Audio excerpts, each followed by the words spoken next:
to do one thing for somebody else with no strings attached. And if I could get them to invest energy in just that one step, it made them feel so good that that introduction of self-worth begins to banish the depression, because ultimately depression comes from a total flat-out feeling that you aren't worth anything.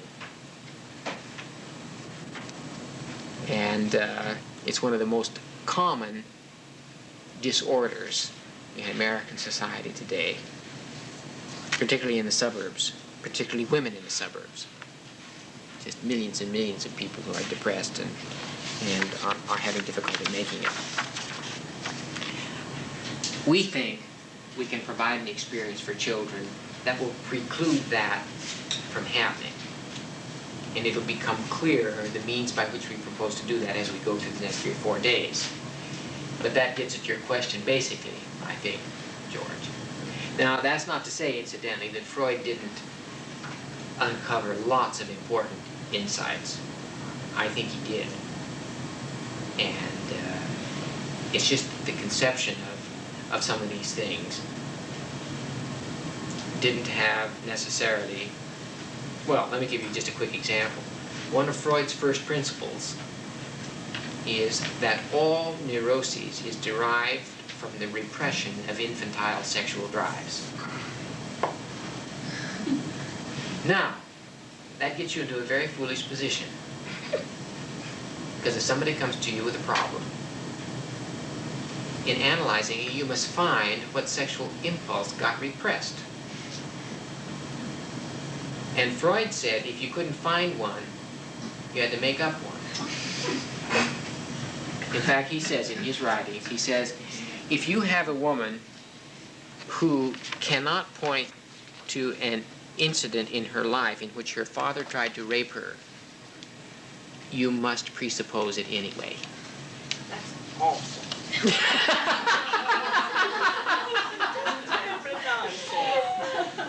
Well, and the man has the same problem, you know. He's got his dad had to come after him with a butcher knife to castrate him. And I just know my dad never did. And I'm just not about to let some psychiatrist try to talk me into it. It just doesn't, I mean, it went too far, you see. But that's what happens if your first principle is untenable.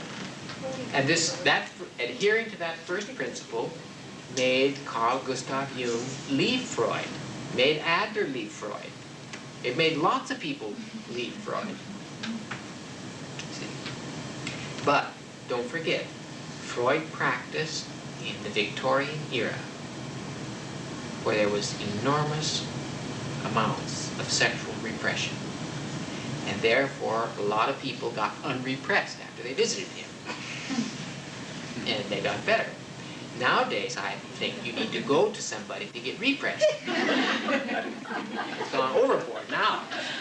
We don't need any Freudians around. We need some other people to do a little repressing here. Put some banks around the river here. Okay. Number 2, I've already elaborated on in this little quote here. The third one emphasizes the same thing. Oh, I tell you, the way Whitehead writes is something.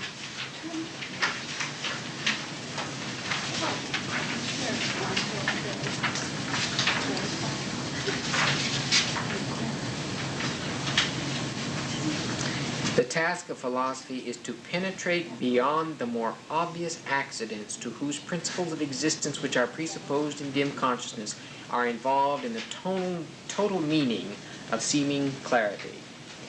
Now you see, when you're right there before that child, I tell you, I know from watching people work with children, it is easy to see them as objects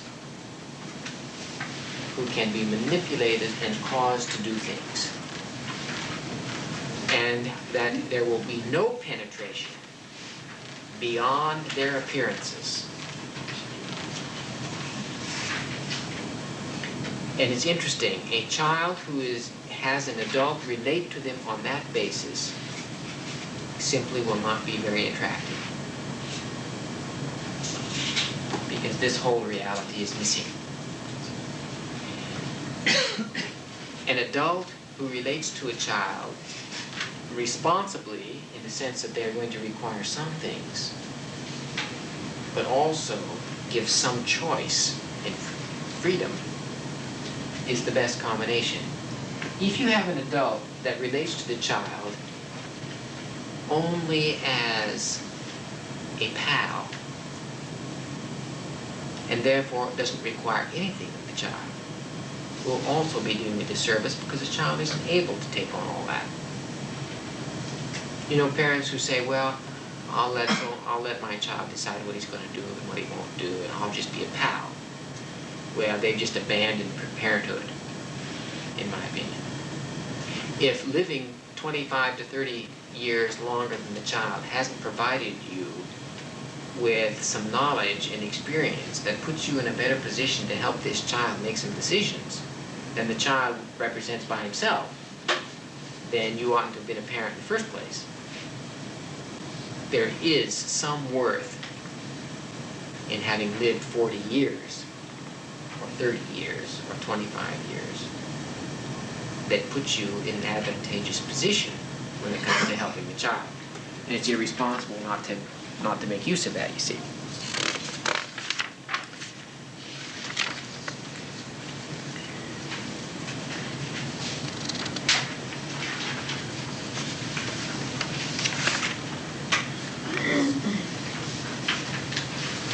Well, these other statements are grist for your intellectual mill. They all focus primarily on Whitehead's statements about the nature of philosophy itself. And now I want to just examine briefly a few of Whitehead's statements, not about philosophy, but about experience.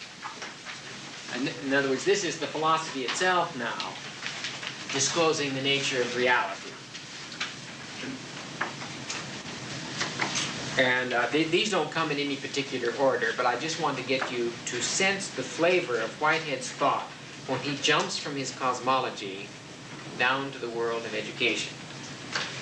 Here's number one. The paradox which wrecks so many promising theories of education is that the training which produces skill is so very apt to stifle imaginative zest. You get the picture. This drill-rote learning, which is designed to give a child a skill, at the same time snuffs out imagination. Skill demands repetition, but imaginative zest is tinged with impulse. Up to a certain point, each gain in skill opens new paths for the imagination, and that's where the secret lies from an Anisa point of view. Children must be given skills, because without them, they are crippled. They are not really free. On the other hand, the context within which the child comes to learn the skill must be not for the sake of learning the skill or just pleasing the teacher, but because it opens a door to perpetual becoming. It gives him the power to be better in charge of what he's going to become. Now, we have some ideas about how to help do that, and we'll talk about those in the next few days. Now, that idea, this paradox, this kind of duality you see all through Whitehead's philosophy. Here's another expression of it. The art of progress is to preserve order amid change, and to preserve change amid order. Anisa's way of saying that is flexible structure. The classroom must be structured, but it cannot be rigidly so. It must be flexibly structured. In other words, dynamic equilibrium. There is got to be somewhere between chaos, which is random organization, and rigid static structure. And yet there must be balance. And that balance we see as dynamic equilibrium that preserves order amidst change and preserves change amidst order. And you see all the way through his philosophy these kinds of balances.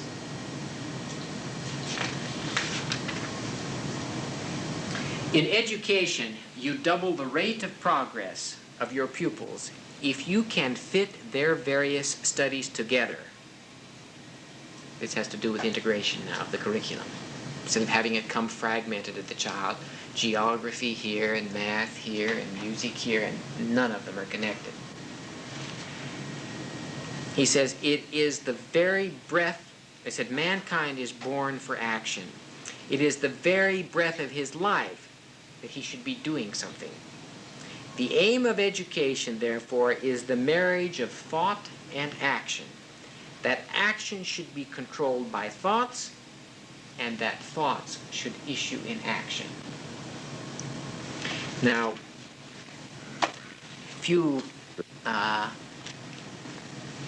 I guess it was a whole year ago, last October, not quite a year ago, we were invited to present at an international conference on the improvement of university teaching. We were invited to project what an Anisa University would look like. And this was a wonderful opportunity for us to extrapolate in that direction. And I'd already done some of it, but this provided the formal, benevolent pressure to do it. And we see as the key feature of a successful university program, and incidentally, that university program would begin much earlier in the life cycle from an Anisa point of view, because we think on the basis of all the information, research information we have tabulated, that a child who comes through the Anisa system will be ready for graduate study by the age of 15. So the university experience will come sooner, ultimately, given the way we think things can be organized. And the basis of that university system rests in part on this proposition, that action should be controlled by thoughts, and that thoughts should issue in action. And here's what's missing in the university. There is no provision for all the thinking to issue in action. We conceive of the Anisa University being a collection of scholars who are thinking about issues and problems facing mankind and organizing and carrying out tentative solutions. Let me give you an example. Take the energy crisis. Why shouldn't the minds of students be learning about the physical properties of energy and their sources, while at the same time engaged in projects designed to do something about it?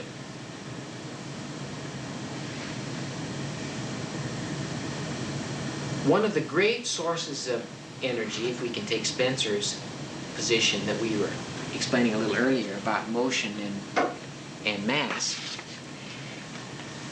if you look at the movement of the tides around the Earth, it represents enormous energy. The moon pulls the tides twice a day. If we built offshore dams, the moon would pull the ocean through turbines on those dams. And as soon as they got on this side, the moon would turn around and pull it through the turbines. All you have to do is turn the turbine around.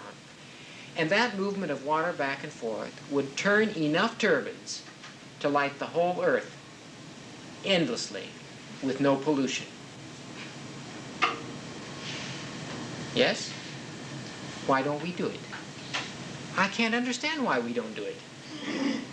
We're sure spending a lot of money on such awful nonsense. Everybody's got tides.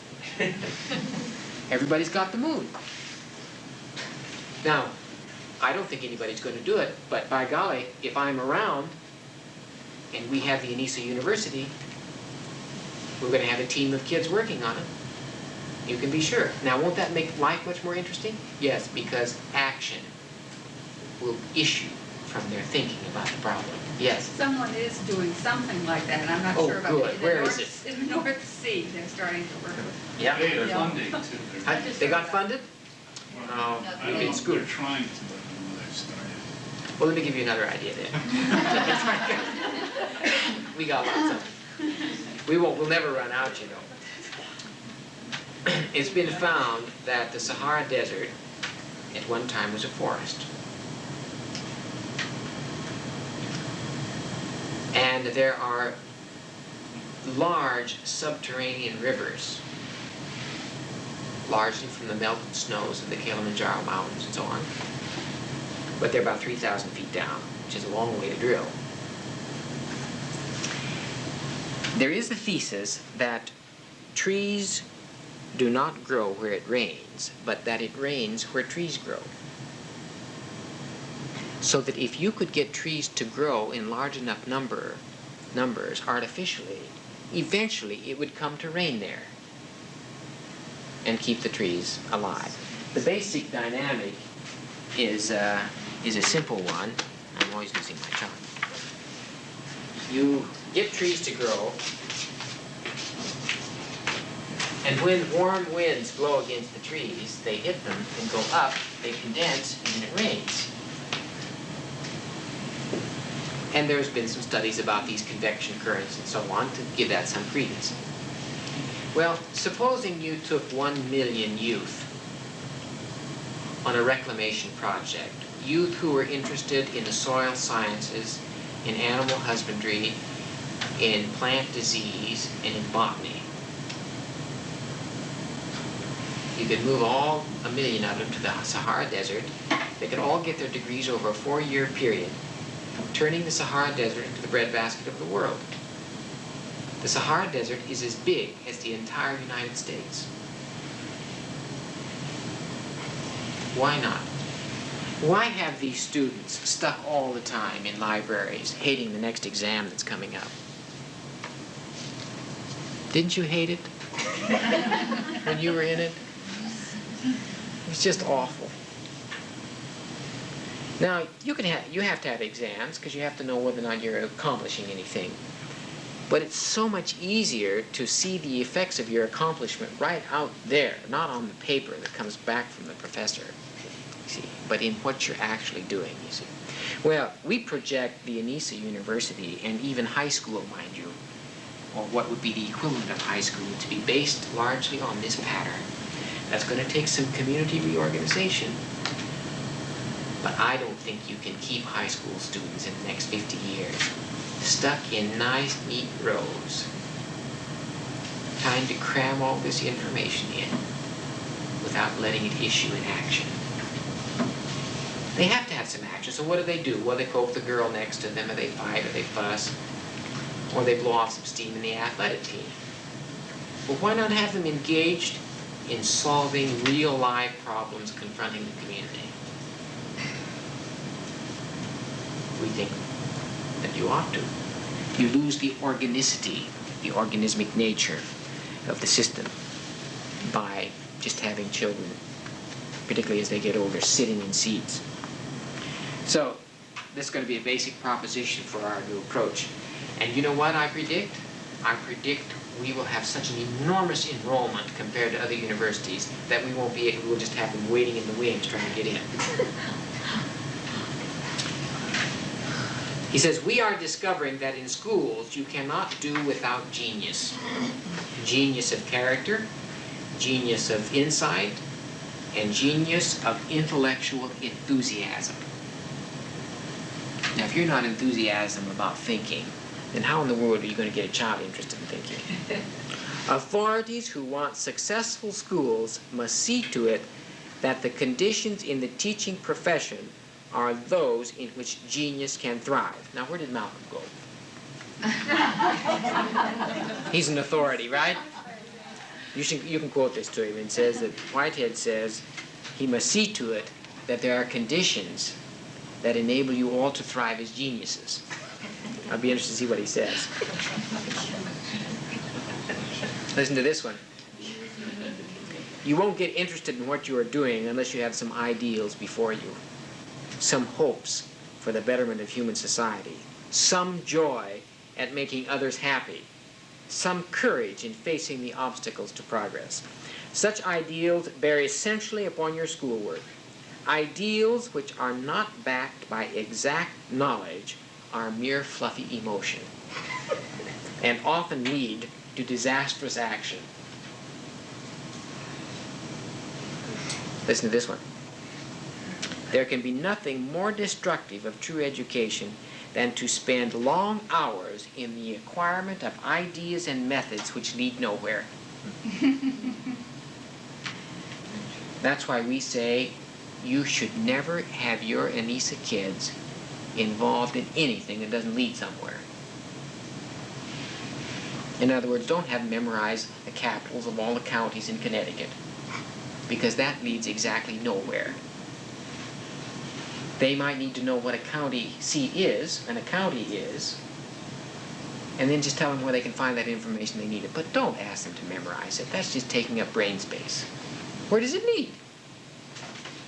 It leads to possessing a useless piece of information for all intents and purposes. Now, if you had to be calling up every county seat every day, then it might be important for you to know them. But not everybody's going to need to. Whitehead says, it is fatal to all intellectual vitality. It produces, on the one hand, a sense of incompetence, of lack of grasp, and of inability really to penetrate to the true meaning of things, and on the other hand, by a natural revolt of the self-respecting intellect, it produces a distaste for ideas and a suspicion that they are all equally futile. Well, if you want to have your children grow up being suspicious that all ideas are futile, that'd be a terrible thing to do, in my opinion.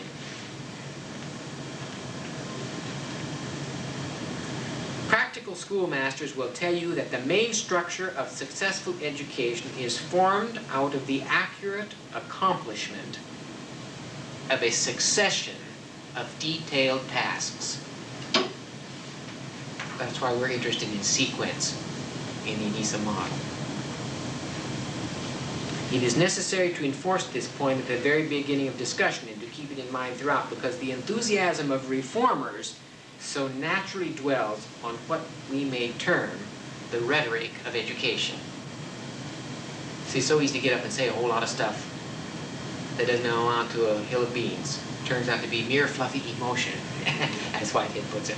You really have to have your ducks in a row now if you're going to compete with a system that's been around for a couple of hundred years and have a chance to iron a few of the bugs out.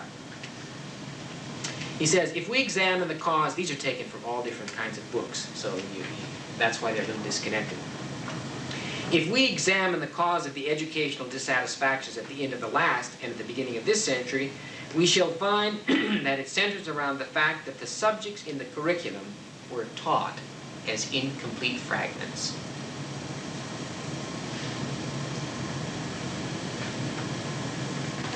As we think, we live. The mind is the crucible in which we fashion our purposes. The business of a university is the guidance of thought, its content of knowledge, its aesthetic apprehensions, and its activity of criticism. Here's one on individualizing instruction. The environment within which the mind is working must be carefully selected. It must, of course, be chosen to suit the child's stage of growth and must be adapted to individual needs.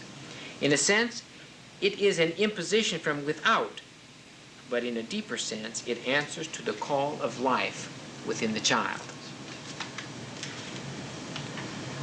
Your character is developed according to your faith. This is the primary religious truth from which nobody can escape. First-hand knowledge is the ultimate basis of intellectual life. To a large extent, book learning conveys second-hand information, and as such can never arise to the importance of immediate practice. Our goal is to see the immediate events of our lives as instances of our general ideas. In other words, you need both, but don't have just one and not the other. Listen to this one.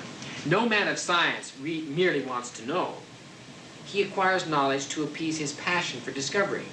He does not discover in order to know. He knows in order to discover. The pleasure which art and science can give to toil is the enjoyment which arises from successfully directed intention.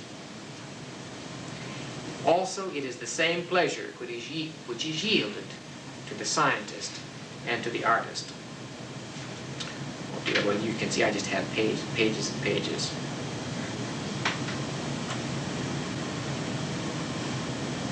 The only avenue towards wisdom is by freedom in the presence of knowledge. But the only avenue towards knowledge is by discipline in the acquirement of ordered fact. Freedom and discipline are the two essentials of education. Here's one. There can be no mental development without interest. Interest is the sine qua non for attention and apprehension. You may endeavor to excite interest by means of birch rods, or you may coax it by the excitement of pleasurable activity. But without interest, there won't be any progress. Oh, I tell you, there's so many good ones. I just feel awful skipping them. In the conditions of modern life, the rule is absolute. The race which does not value trained intelligence is doomed. Not all your heroism, not all your social charm, not all your wit, not all your victories on land or at sea can move back the finger of fate. Today we maintain ourselves. Tomorrow science would have moved forward one more step, and there will be no appeal from the judgment which will then be pronounced on the uneducated. Oh, I tell you. The first thing that a teacher has to do when he enters the classroom is to make his class glad to be there. Well, there's just lots of goodies. So Whitehead did say a lot of things directly about education. But unless you know this, you won't see exactly how these general ideas connect with that. And he didn't systematically make the derivation. That's more or less what we have done. And the main vehicle for doing that is the formation of theory, to which we now turn our attention in the last part of this section.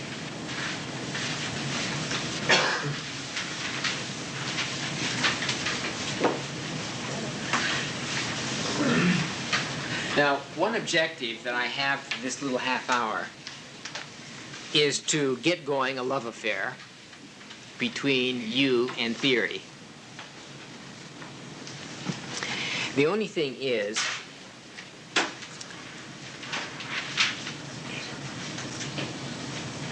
that theory is not naturally seductive.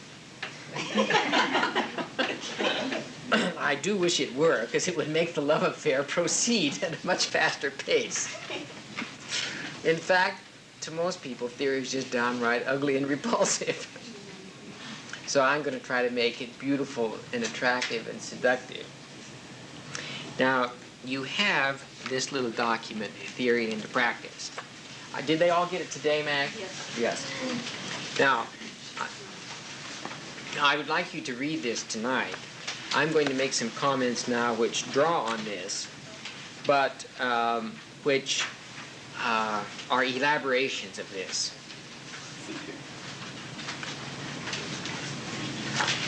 In the literature on the structure of scientific theories, there has emerged something of an important logical distinction between experimental laws and theories. And I think getting a hold of those distinctions will help you see the usefulness of theory. Ordinarily, laws, experimental laws, contain only terms which refer to observable phenomena.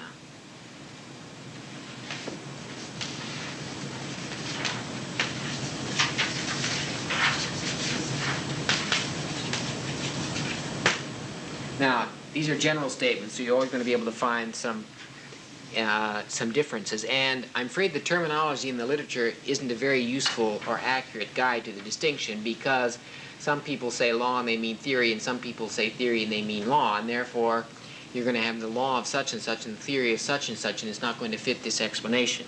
But I'm talking now about those people who spend their time thinking about these things and have organized these two approaches in this way, and it's useful for us. If the thing isn't observable directly, at least what you're talking about is operationally definable.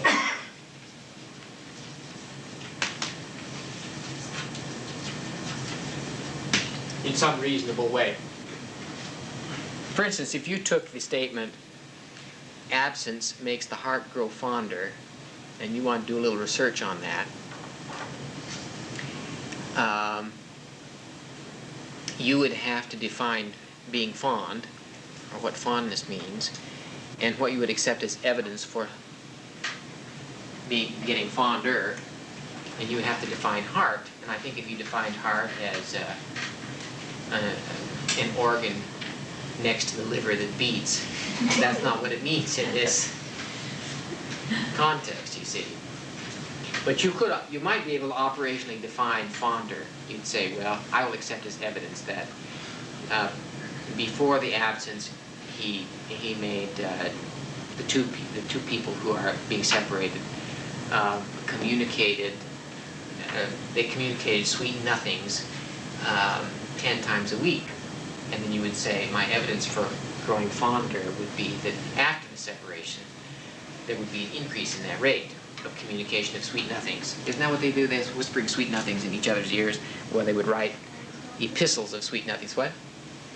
No. Okay. Theories contain at least some terms that do not refer to observables and which are not operationally definable. So these theories are trying to get at unobservables.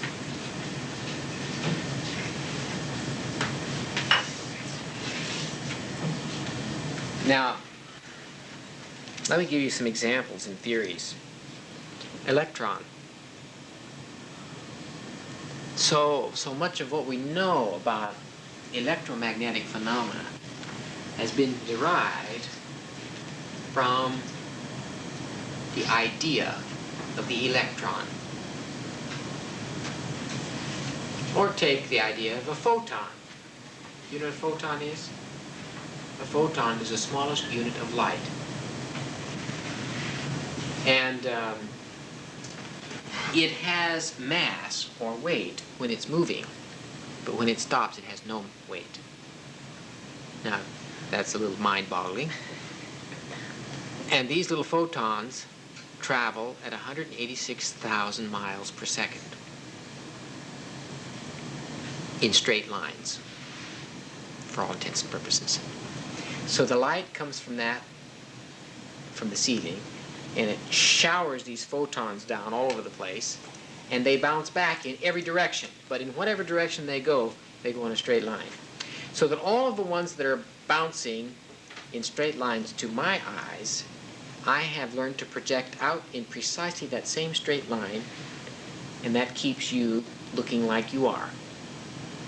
If the lines were not, if the photons didn't travel in straight lines, you'd be all wavy and messy, and I could never get at you. And in fact, the truth of the matter is, my subjective experience of all of you takes place right back here. And I have just learned by experience to project you back out into the environment, because I came to have the experience of experiencing this thing inside my head, but then I come to touch it, and I can see my own hand, and I can wiggle it. And by that experience, I came to be able to project back out into the environment everything that's taking place right back here, because in the occipital lobe is where vision takes place. A photon hits my eye, and incidentally, the rods of the eye are sensitive to one photon. That's how magnificent they are. And it sets up a chemical reaction that sends an impulse back here, and it says something went on out there, and I project it back out. Without that theoretical perspective of photons, we wouldn't have lots of knowledge that we have about light. We wouldn't have laser beams and all kinds of things that we have now. Because if you get a strong beam of photons, if you focus a lot of light through a ruby, So it comes out in one definite stream and doesn't deviate from that stream. It is so powerful, it'll just cut right through the table.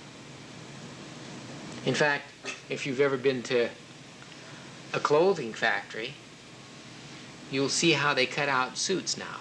They will put a stack of wool material this high, and they just cut the pattern of the coat out with a laser beam because it doesn't move the material. See, now, you know how difficult it is if you even have two pieces of material together and you try to cut two. The scissors causes one to shift this way and they're not the same size. Now they just cut out a stack of 100 suits with a laser beam, and that light just carbonizes a fine line, just cuts it right out and doesn't even move the cloth. And they're now using very fine laser beams to attach detached retinas. And the lens of the eye is so clear that it lets the laser beam pass through without cutting it. That's the amazing thing to me. You think it cut the lens, but it doesn't. And what it does is it sears part of the retina right to the back of the eyeball, just like a burn, and seals it. It's literally a form of biological welding. And it is so good that the person who has to be hauled in like this, because if you jiggle, you know, you have detached retina, it may become more detached and blindness results. You can get up right from the chair and go play tennis after your retina has been attached by this new welding system. I'm just telling you, we wouldn't have that if we didn't have a theory to tell us something about the unobservables. Now, of course, you could say, well, we can see light. Aha, it's true, we can see it, but we can't see what it is directly. Not enough to do much with it.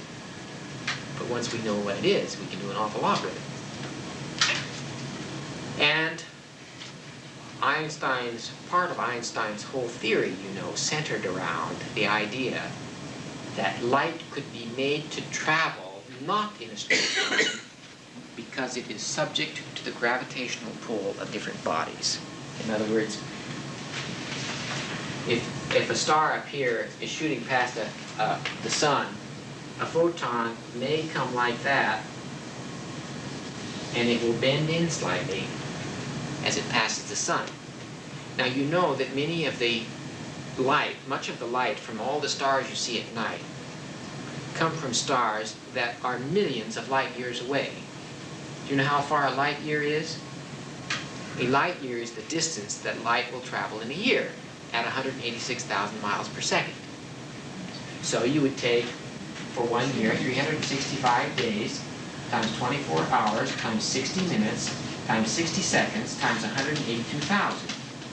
And that will tell you how long a light year is. And most of the stars that you see at night, the light started several million light years ago.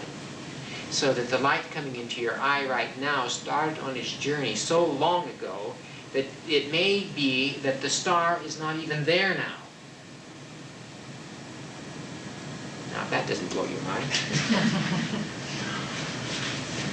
And you see, the big occasion of testing why Einstein's theory of relativity had to do with a time of a total eclipse of the sun, where they had observatories around the country set up.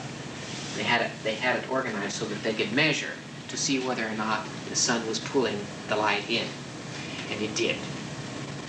And so this had the effect of verifying what was, look over here, empirically verifying much of what Einstein was talking about, and that opened up understanding the nature of light and energy and mass and motion, and led us in the direction of understanding how energy is locked in an atom. And therefore we found that when we split the atom, we could get hold of that energy. See? Well, I hope you're convinced that theories have benefited mankind in enormous ways. Now, as is pointed out in this little document, one of the things you can't observe directly is the learning going on inside the child's head. And therefore, you must have a theory about it. And the more accurate this theory is, the better we will understand it. And the better we can understand it, the more effective we are in facilitating it. That's, in essence, what the 20 years of research on our drawing boards is all about. But I think we have enough to make some advances right now without waiting for all of that testing. Well, I think you get the idea that laws are lower in the deductive hierarchy than theories. And once people generate hypotheses from theories,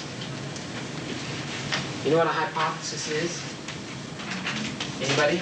Educated guess. Pardon? An educated guess. Okay.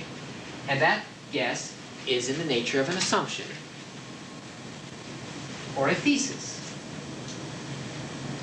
which is the same word from which theory comes. And hypo means under, like a hypodermic, which means under the skin. Or hypothyroid is under functioning. A hypothesis, a hypothesis, is the thesis that supports theory. And if you generate lots of hypotheses from a theory, and you test them out, and they turn out to be supportable, then the theory gains credence. And eventually, as they pull together more and more empirical evidence for it, it suddenly degenerates, you might say, into a law. It becomes a law. But you see, it's a very specific kind of thing, and it only applies in a very circumscribed way, whereas the more general you become, the more theoretical you are. All right.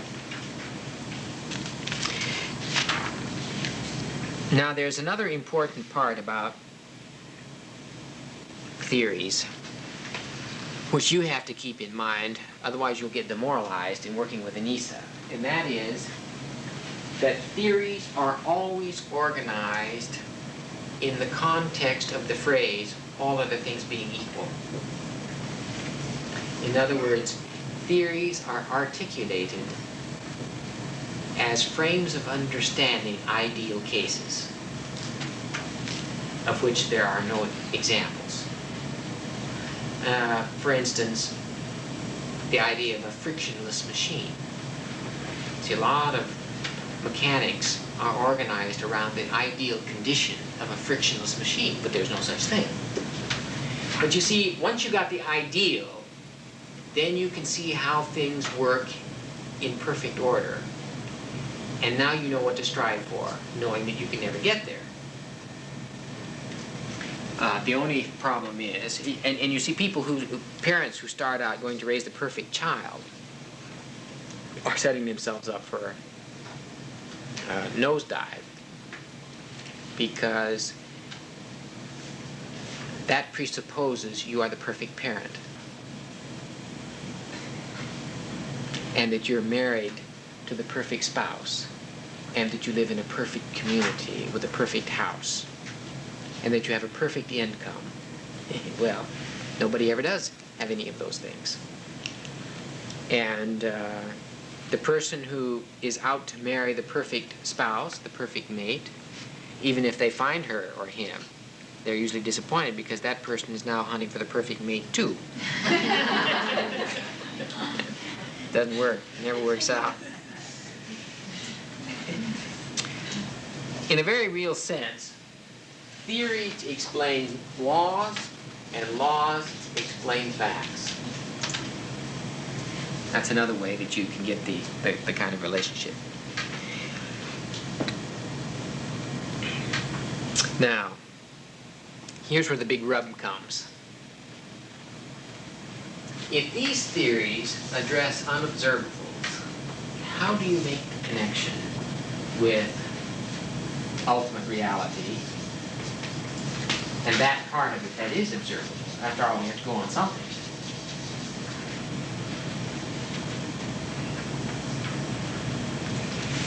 Usually, there is a set of terms which you might call rules of correspondence.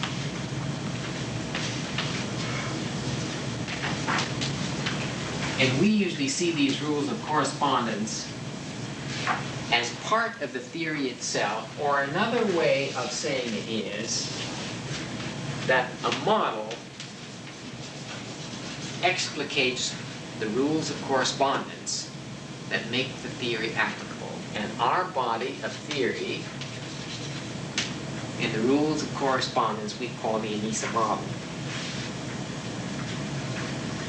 And we don't make all that much distinction between the theories and the rules of correspondence, but we do, in a sense, look at the model as the set of rules and ideas which link the theory to observables and make the practice possible.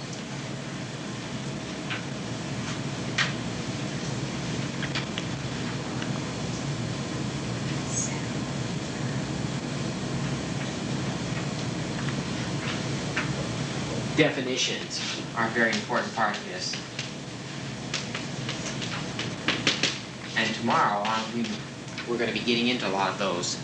For instance, like defining what we mean by process in very clear terms, in a way that links it to something you can deal with in a child. Let me give you an example of a correspondence rule in physics.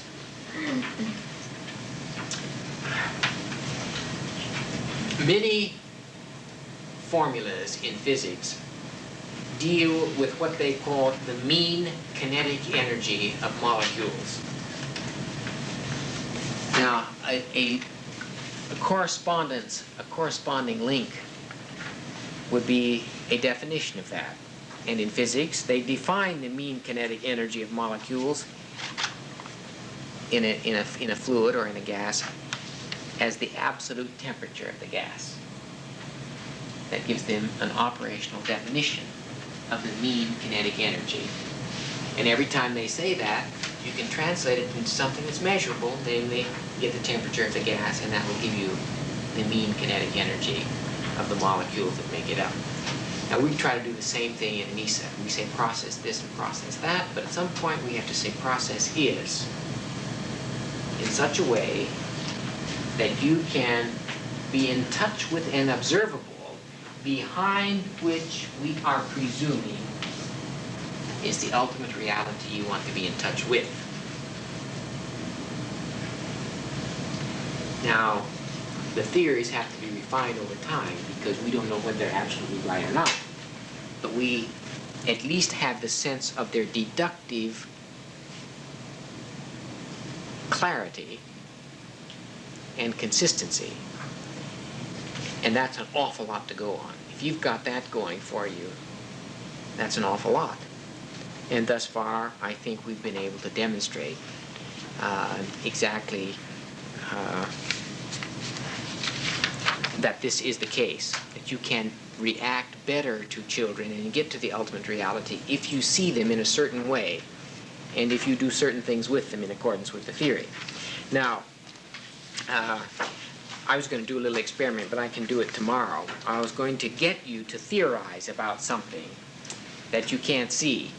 And tomorrow I'll present a couple of problems to you, maybe just to start off, to get you to thinking like a theoretician, which is second cousin to thinking like a philosopher. It's all getting at ways of reviewing, of looking at things that you can't actually see.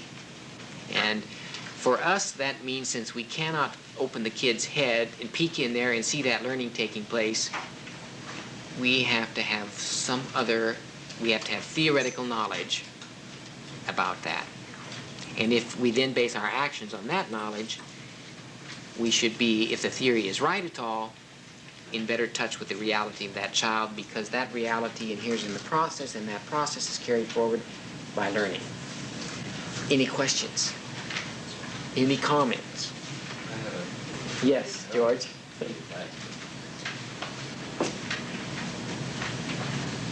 The problem here, in terms of the way in which I posed a problem for Dr. Bissell, who was asked by us to take a look at Anisa as to whether it fulfills the criteria of a scientific model, a theory. Her answer was yes. Let me clarify a question for myself, because I approached it in a slightly different way.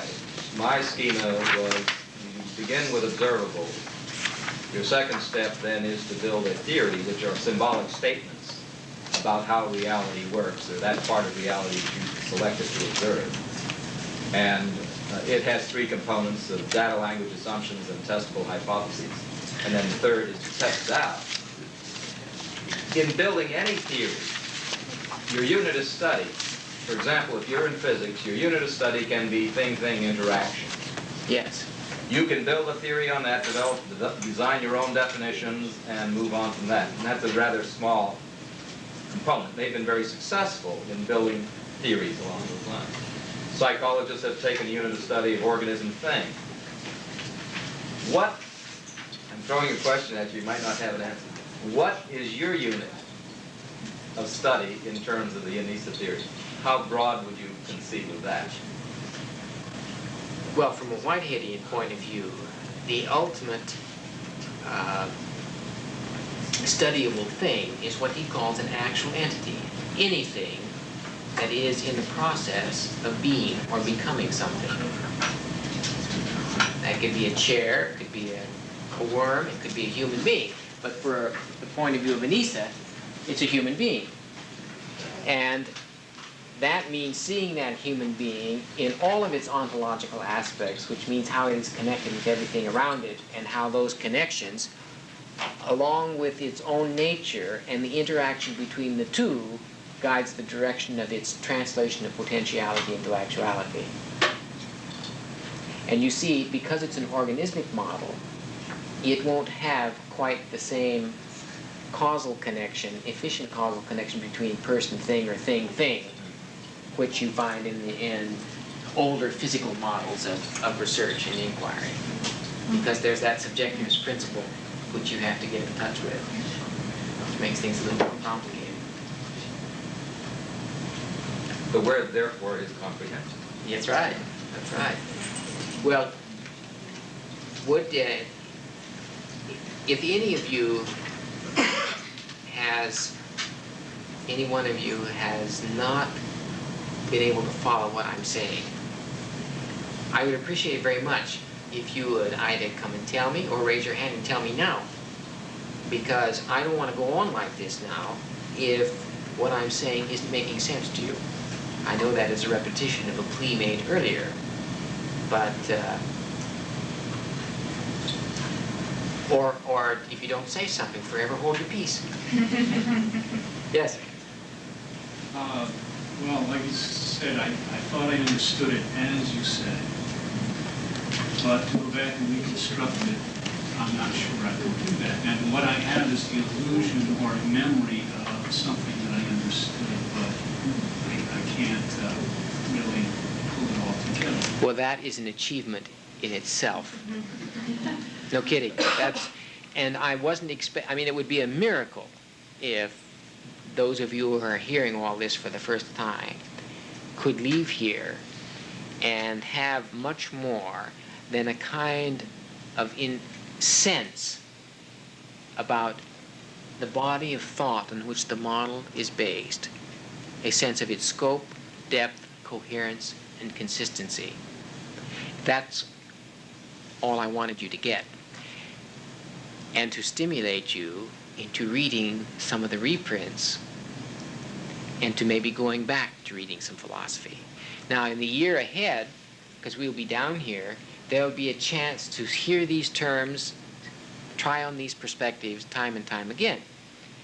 And as Eileen and Harriet and some of those who've been around for a year or two, some of whom I recognize, will tell you that after a while, the perspective begins to take on some meaning because it connects with what you're doing. And every time you can interpret what you're doing in the context of this scheme of thought, it hooks everything up and makes it hang together much better. But I'll tell you what, it's an organic model, and there is one requirement of anything organic, and that is, it takes time to grow. There is no way you can get it at one fell swoop. Impossible. So, if you got what you said you got, then you get A+. You'll get more later, and then next time through, you have to get more. It wouldn't be A+, but for the first time around, it's good. Thank you all for coming. See you tomorrow.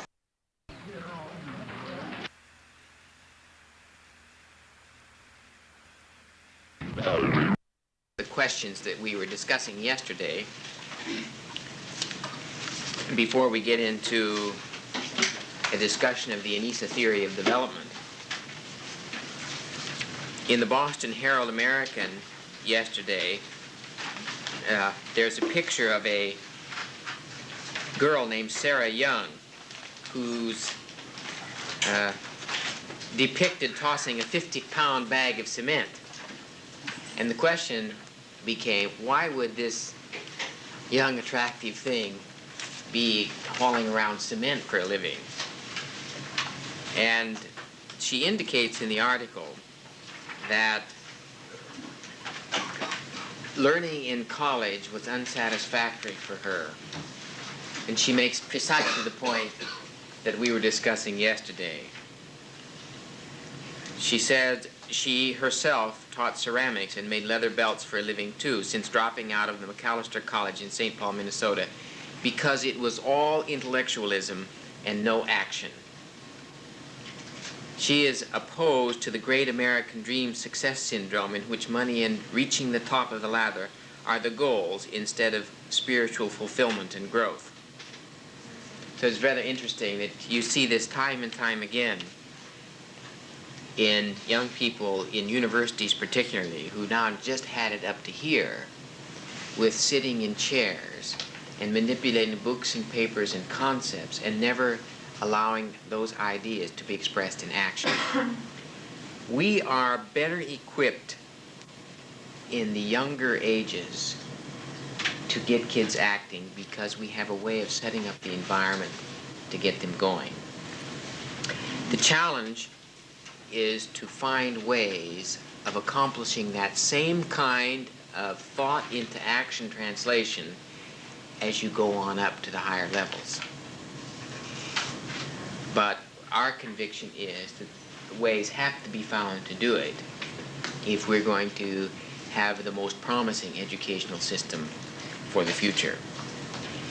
It will turn out that some youngsters will find their lives dominated by cerebral activity, and that they're equipped to do it and they like it and they want it that way. And they will devote their lives to keeping their noses in books and manipulating thoughts and coming up with new knowledge. But that's going to be a small percentage, and even those people will need to, on occasion, see how their thoughts are being translated into action. This is just a little way of empirical verification of the thesis. We're over here in this empirical verifiability category. I just want to make sure that I have covered all of the questions that Mag posited on page 2 of the seminar sheet. The first question started out with, what is theory? Now, I'm just going to assume that we covered that, but I think that may be a reckless assumption, because I just get this feeling that if somebody met you on the street this morning with a microphone and said, what's a theory? That you'd say, oh my gosh, what is a theory? So I think I'll tell you again what it is, just in case. A theory is comprised of statements about the nature of things and how they are interrelated. And it usually includes the definitions of all the terms used. These statements almost always refer to things that you can't see directly. And that's where the problem with applying theories lie. if you had a chance to read the little theory into practice document, it discusses there what that chief problem is, namely that evidences for those phenomena and the way they are interrelated have to be inferred from something that is observable, and it is making that inference that is the sticky wicket. In other words, since you cannot see the learning going on inside the head, you must be able to infer it by something you can see in the way of what the child is doing, namely his behavior or some product of his behavior, like a paper. Well, a paper and pencil test is a product resulting from behavior from which you are willing to infer that the child knows something. This is why you don't like cheating, because cheating means he's got a little crib note here, and he's taking it right from the crib note right to the paper, just through his eyes. But he didn't actually have it in his head. That's why you don't like cheating, because it ruins the accuracy or the legitimacy of the inference that the learning is taking place. See? But we find the paper and pencil test as a product of behavior from which you can infer that learning is taking place is not the most satisfying kind of evidence that learning is taking place in all cases, because it deals largely with whether or not specific information has been stored and not whether or not particular processes have been internalized. Today we'll have a chance to get a sense of the difference there. After all, I think it's pretty easy for you to understand that if a child has a wrong answer on a complicated math problem, to just mark it wrong and hand it back to him isn't terribly useful. Furthermore, since you did not examine how he got the wrong answer, you are out of touch with the process, which is the essential aspect of the whole exercise, and therefore you can't even give him any feedback that's helpful, because you don't know where he went astray to get the wrong answer. Therefore, the examination of products and grading products and giving them back to children is not really the essential obligation of a teacher. It is more her obligation to examine the process and to give feedback on the process, because that's what will take out the error, you see. Well, number two, why is theory the best guide for practice? It's the best guide because it frees you from being tied to particular circumstances and instances. In other words, put you in charge of all the instances, all possibilities. If the theory is good, it doesn't matter what happens, you'll be covered. If you don't know the theory, but you only know a particular instance, then you'll only be able to handle that instance. And when others come up, you won't know how to work with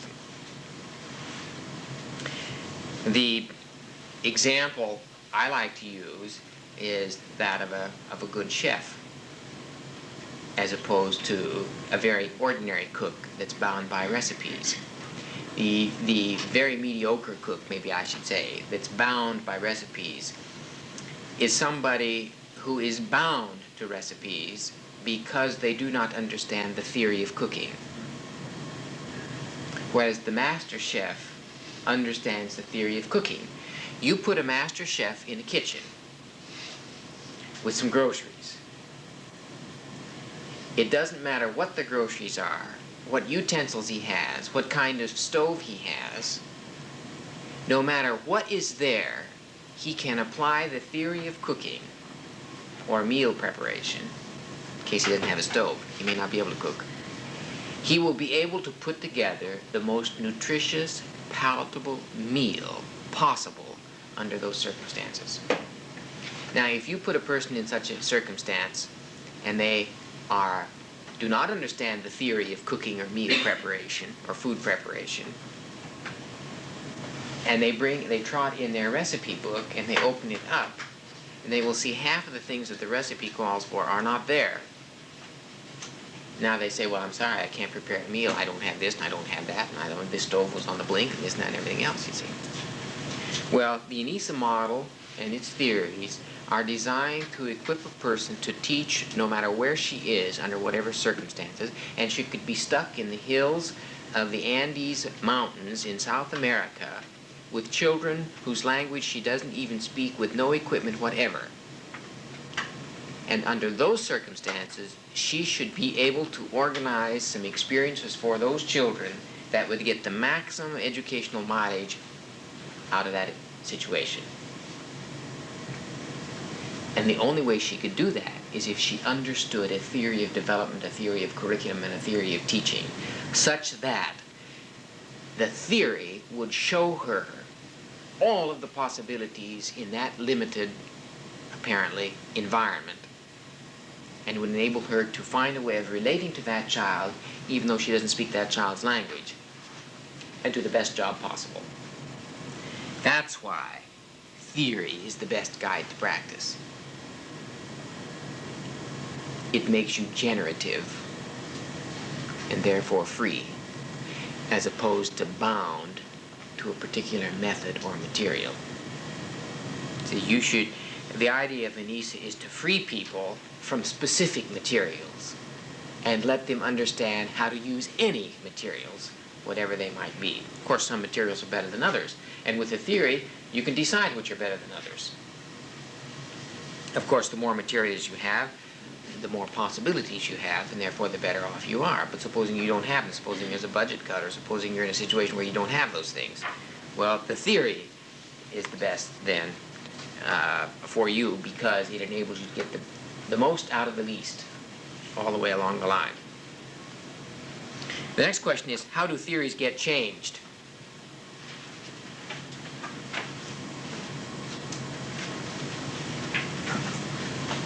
While you're thinking up the answer, I'm going to have a sip of coffee. While I think up the answer, I'll have a sip of coffee. In any case, both of us will have a chance to think. What is the pressure for getting a theory to change in the first place? Something doesn't work. Right. Now, there's something about a theory that makes it predictive. It says, if these things are thus and so, and they are related in this and this and this way, it means that if you do thus and so, you should get this and that. Now, supposing you do this and thus and so, but you don't get this and that, then you have to say to yourself, either I didn't apply the theory properly, which is a real possibility, of course, or the theory is not right. So there's always pressure to change the theory, to improve it. There's no end of possibilities of improving a theory once it is applied in practice. But it will never get changed if you don't try to apply it. At least the chances are it's getting changed are remote if you don't try to apply it, because there's where it will be found wanting, and that's where the pressure is to change it. The problem is, of course, in finding out whether or not the theory is no good, or whether the person who is applying it isn't applying it right. And that's why in Anisa, we have to be a little cautious about tossing things out, because it is hard to apply it. And that's why several people have to apply it, because what often happens is that if you give 5 people the same theory to apply, it works for some and not for others. Now you have to find out why it worked for some and not for others.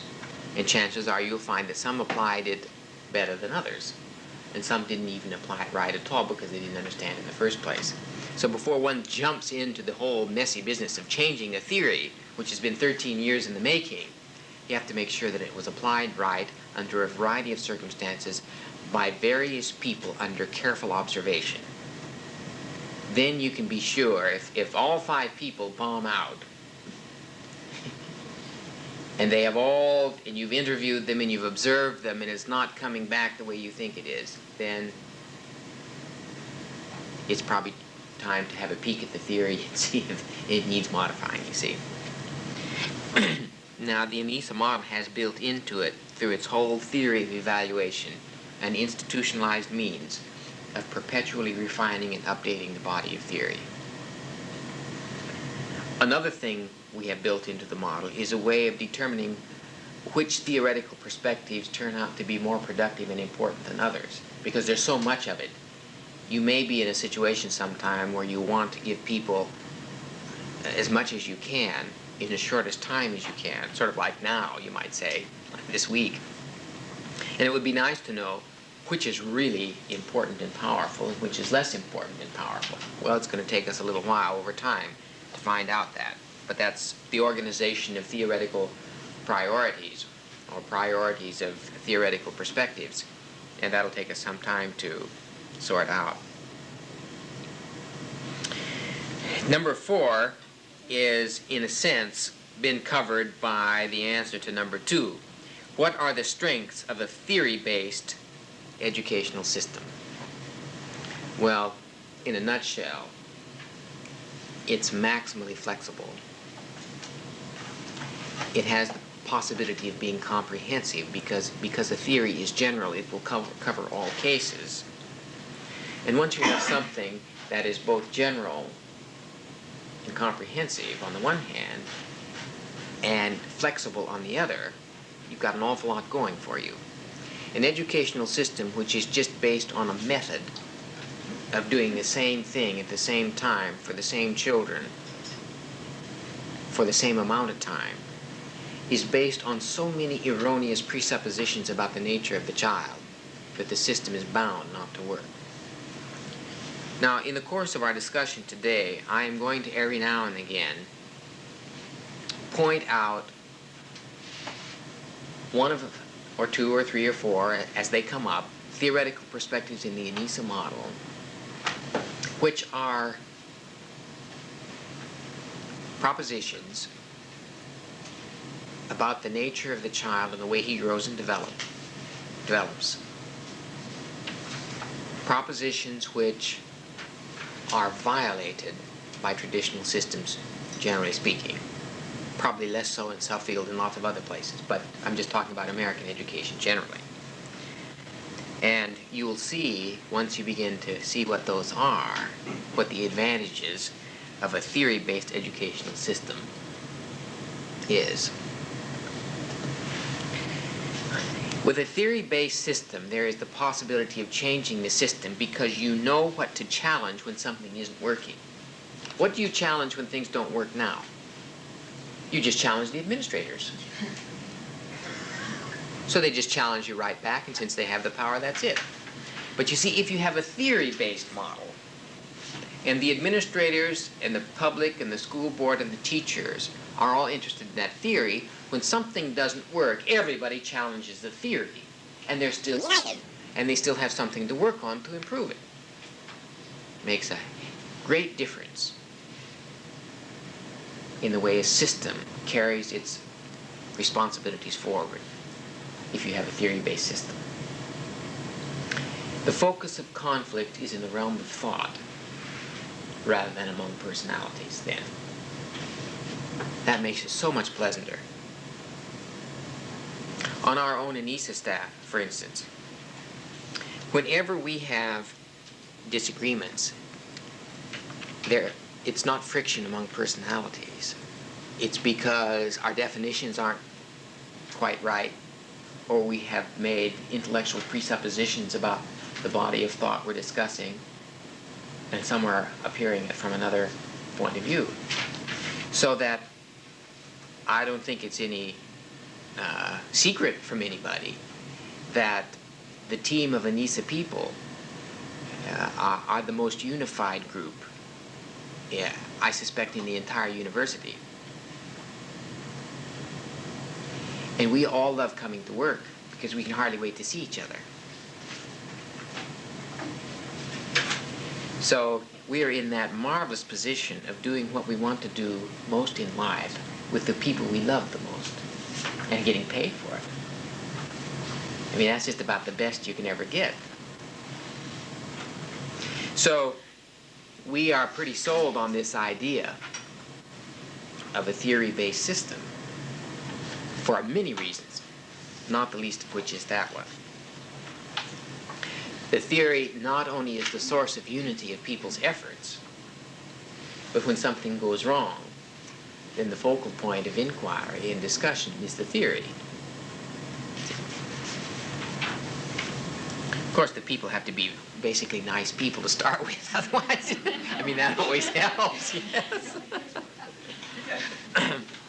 We haven't really attracted and retained any terribly neurotic, hostile, ugly, nasty, repressed, incompetent people to our staff. Now, that's another matter, you see.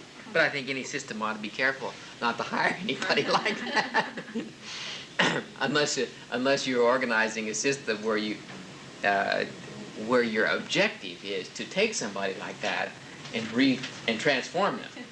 I mean, as you'll see when we get into the theory of development, and I talk about personality transformation, rehabilitation of juvenile delinquents, and therapy for psychotics and neurotics, well, this system does apply to working with those kinds of people, but I wouldn't put them on the central staff. At least not right away. Not until the central staff is about 300 people, so that you can assimilate and accommodate one or two, you see. But if you get it out of balance, the system has had it. Check the theory, though. What's that? It's a good way to check Yeah, the check. theory. Yeah, that's right.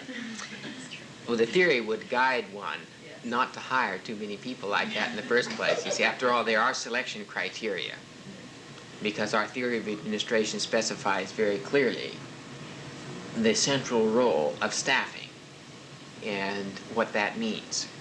And it means matching personality, talents, abilities, skills, and value systems to tasks and jobs and responsibilities and obligations that have to be met by a given position in the structure. And if you make a mismatch there, you are building in a destructive element in the system as a whole. So staffing is very important, and the theory, our own theory of administration, spells that out very carefully. It says, how can we bridge the communication gap between theorists and practitioners?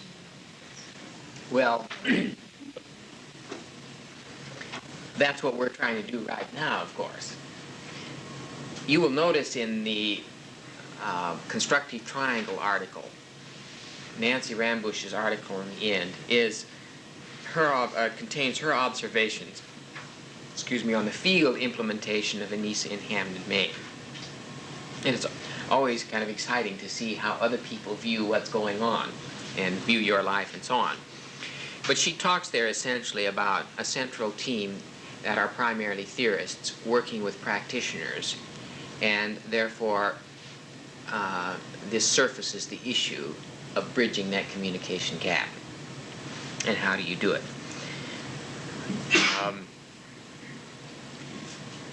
One of the essential prerequisites is, and this is always hard to meet for us, but we've managed pretty well, I think, and that is that the theorists themselves must have some practical experience.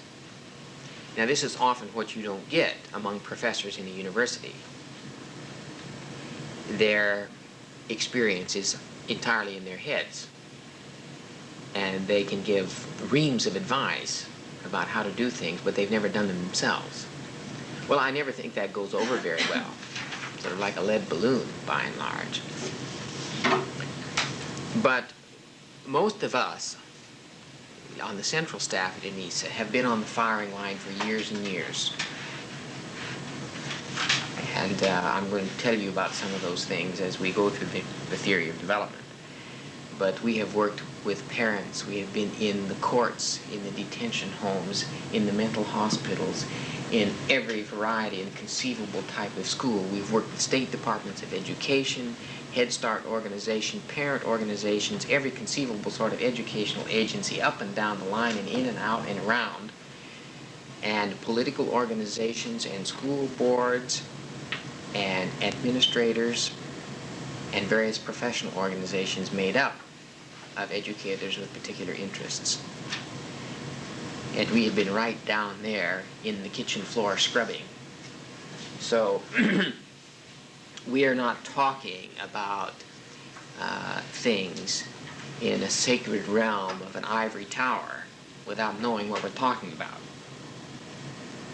In fact, if you put the central team of us together, I think our collective experience of being on the firing line represents a diversity of experience that would be hard to match in any team in the country, because we've really been down there. So although we look relatively tidy and clean, you should see us in our work clothes. We've been through it. So that's one of the things that's important. And I'm willing to venture to say that when you hear me talk, you get a sense that that what I'm saying comes from more than just my head, but that in fact it connects with some experience which I've had repeatedly.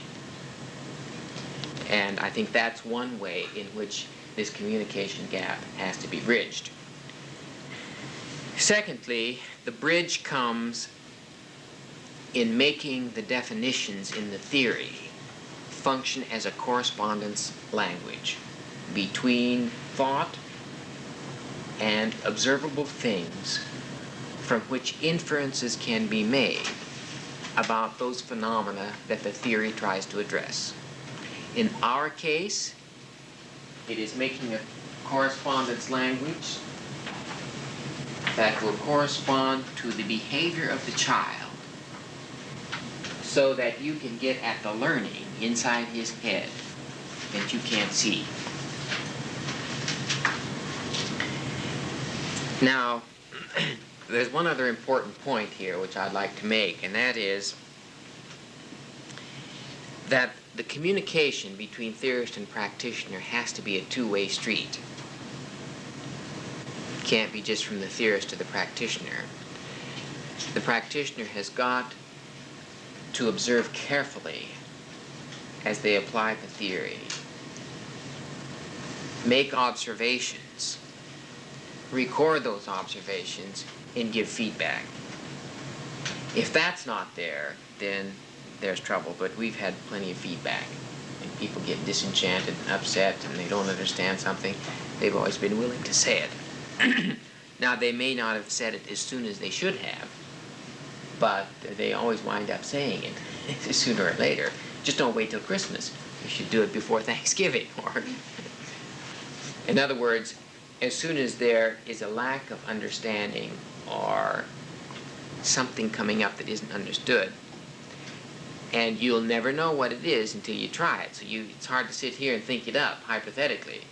But when you're out there on the firing line, you have a sense of whether it's working or not. And usually that would be a sense of one's own inadequacy initially to apply the theory, but over time it begins to come. But there needs to be feedback in that way. Number 6, how can a practitioner assist the theorist in refining his theories? Well, I more or less just answered that now. Largely it comes from giving feedback. Let me give you an example. During our first summer at UMass, the Suffield team and the Hamden team and Fall River team came to UMass for 6 weeks. We ran a little school and so on. And of course we talked a great deal about process. Well, almost at the end of the 6 weeks, somebody raised a question about process. And it became apparent that a large percentage of everybody who had attended the 6 weeks workshop misunderstood it. But we were proceeding on 80 miles an hour, on the assumption that everybody understood it. And the only way we could find out at that point was if somebody gave us feedback on it. Because it takes a little while to observe a teacher and to begin to find out by observation alone what it is she doesn't understand. It's much quicker if she just says. See? Of course, she may not know. She may think she understands what she doesn't. That's another problem. But over time, even that comes out, you see. And we go on in our own staff, maybe for 6 months. And then pretty soon in a staff meeting, somebody says, no. And somebody else says, well, yes. And then we realize that we ourselves have not agreed on a definition. And so then it gets hashed out and it's rephrased because, as we were talking about these English sentences the other day, they can be ambiguous. And you wouldn't necessarily know they're ambiguous until somebody interprets it in another way. And then it gets sorted out. 7, why is theory superior to textbook manuals when applied to practice? The problem with following a textbook manual is that it will not apply to every child equally. Therefore, if you just follow it, it will not individualize instruction. So if you use a manual and you apply it to all 40 kids in the class simultaneously, it's not going to work for probably 85% of them. So the question then becomes, well, what is the alternative? The alternative is being so in charge of the content of whatever it is you're trying to teach. That's the information, say it's social studies or zoology or botany, on the one hand, and so in charge of the theory dealing with process and development so that you can take whatever you want the child to learn and provide an experience that fits him, usually in small groups. We know you can't have one-on-one instruction all the time. But it's absolutely the case that if you take a manual and apply it to 40 kids or 30 kids or 25 kids in a classroom, and you give them the same kind of experience at the same time for the same amount of time, that you will not be individualizing instruction, and some kids will lose out. Now, you will see one of the consequences of individualizing instruction is increasing the variability of output. Most people think that if you equalize educational opportunity, everybody will come out the same. But that flies in the face of everything we know about the individuality of human beings. If you individualize instructions, people come out, from an Anisa point of view, they will all come out similar in the sense that they all will have become more competent learners, but they will all come out differently and more differently because you will have built programs that draw out their strengths. And the strength of Johnny will not be the strength of Susie, and therefore when you compare them at the end of their Anisa educational career, they're going to be more different than they would if they went through a traditional school where their potentialities were equally suppressed. Because if you look at two people whose potential has been equally suppressed, they look more or less the same. But if you build on strengths, the people have different strengths, then they begin to look more different. Now, there's a wonderful advantage in that children who are working with other children who are more different than they are provides richer stimulus. So everybody benefits by this system. Now, I don't want that statement to be misunderstood. We would not feel comfortable in Anisa if we say, well, Susie is so different from Johnny because Johnny's now reached puberty, he can't read at all. His strength wasn't reading, so we didn't build on it. His strength was making Indian headbands, and he's made 5,000 since he's been in the system. Well, you know, that's not what we're talking about. Because it's right to build on somebody's strong suit, but you have the obligation, if he has an undeveloped area, to provide experiences there which bring that up to the maximum level possible. So there is no, what I said should not be taken as the theoretical justification for neglecting a child because he has so many weaknesses, and then just let him do what he likes doing most, which might be dribbling a basketball and throwing baskets all day, you see. Dan, Yes. Would you address, see, from where I sit right now, I think that what you have just said is probably the most controversial statement about Anisa. I'm sure that the teachers sitting here are thinking, I'm one teacher with 30 children, how can I possibly draw out every single child? And this gets to be a very touchy thing, and I wish you'd ask the group if they would like you to talk further on that point, because... Well, I'm going to talk more about it even if they don't like it, because... because that's what this whole theory of development is about. And if you don't want me to talk about that, that ruins the day's agenda. So, but having you say that, Eileen, cues me to maybe tagging a number of statements as I go through today and show how it addresses the issue that you've raised from 20 different points of view. Is that okay? Fine. Okay.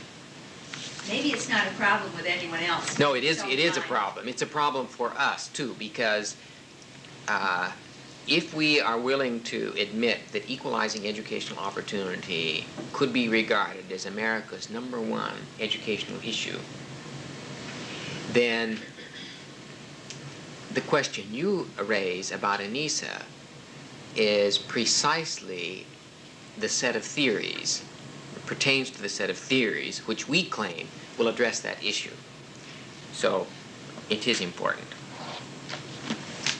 Now, before we go on to that theory of development, I just want to do a little demonstration here for fun. I want to propose a problem to you and have you theorize a bit about it. And although what I'm going to do is observable, it's going to be only observable in a strange, confusing sort of way, so that it's not as observable as you might think, because you have to create an image in your mind of what it is you're observing, which is a little more difficult than it might be otherwise. I'm going to create for you something that's confusing in the sense that I'm going to claim that it has only 2 dimensions, even though it will look like it has 3 dimensions to you. And then I'm going to pose a problem, and I want you to theorize for a minute and tell me an answer to a question on the basis of applying the theory. As you see, I'm making one big long strip of paper here. And I'm going to, you know what I'm making? Have you ever seen a Tobias strip before? How many of you have seen a Tobias strip? Okay. Can you define a Tobias strip? A what? Mobius strip. Yes, you're right, it is. I'll tell you why I said Tobias, because I was looking at Tobias, which last night in my philosophy book, which incidentally I brought you to show you in this new edition. Have you all seen this? It's Masterpieces of Word Philosophy in Summary Form. Now, if we just had had this 13 years ago, it would have been such a nice thing. But you may all want to grab a copy of that at some point. It's edited by Frank N. McGill, put out by Harper and Row. And it's wonderful because each section has a digest of a digest, followed by the digest. So that, for instance, under, say, here's Parmenides, the way of truth and the way of opinion. And it gives, in just this little place right here, the principal ideas advanced by that particular philosophical document. And then there is a discussion of that, which only lasts about 4 or 5 pages. And if you have read the original document, then that really is a wonderful summary. I am not sure that if you haven't read the original, whether or not you would get that much out of it or not. Anyway, for those of you who've seen this kind of a strip, you go ahead and theorize, but let the others do most of it out loud. Now you see, there is an edge here, and there is a surface here, and then you turn it over and there's another surface here and another edge here. Now we could reduce the number of dimensions of this object if we could make this edge the same as this edge, and this surface the same as this surface. And the way of doing that is to turn it like this, and then make a half turn.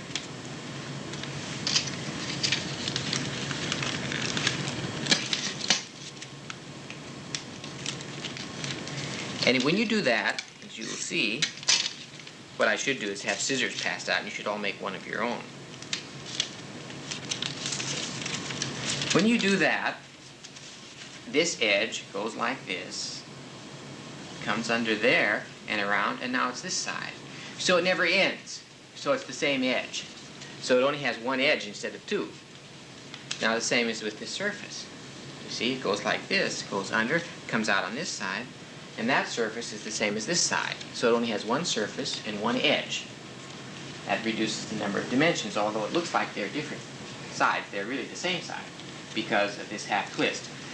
Now, since when you cut something in half, if I cut this piece of paper in half, the cut that I make creates two new edges.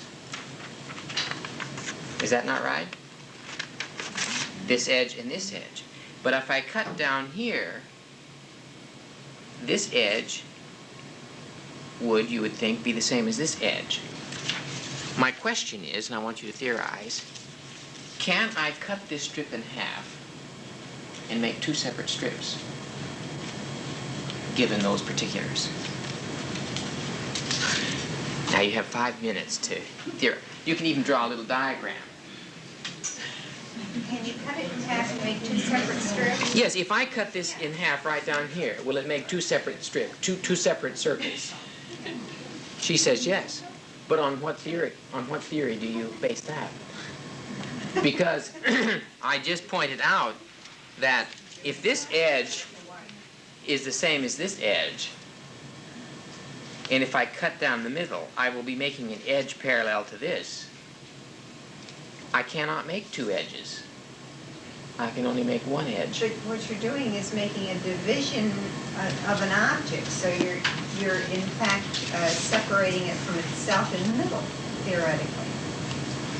Ah, but that's the point. Theoretically, am I separating it in the middle from itself? How do you Well, it separate doesn't- single edge? Why does it matter what the shape is? Because I've reduced the number of dimensions. It doesn't go back to the indestructibility of matter. Well,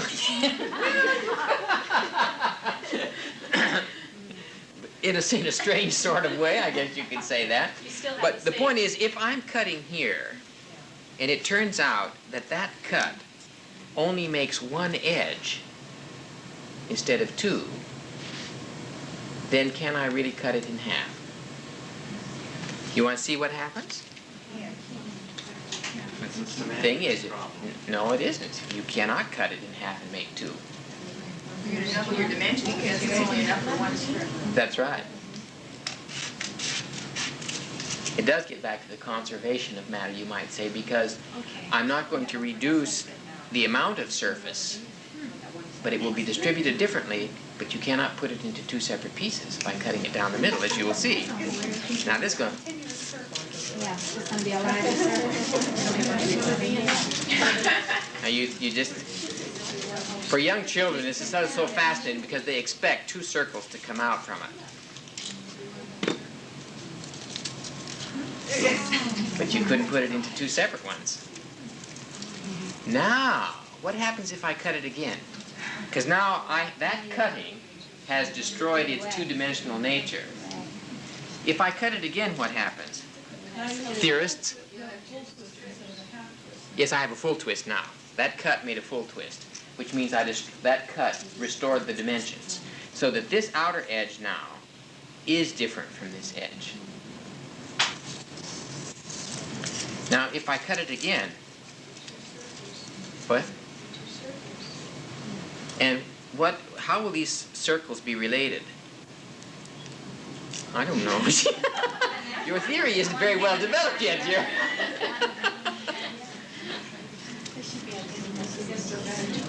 like a link.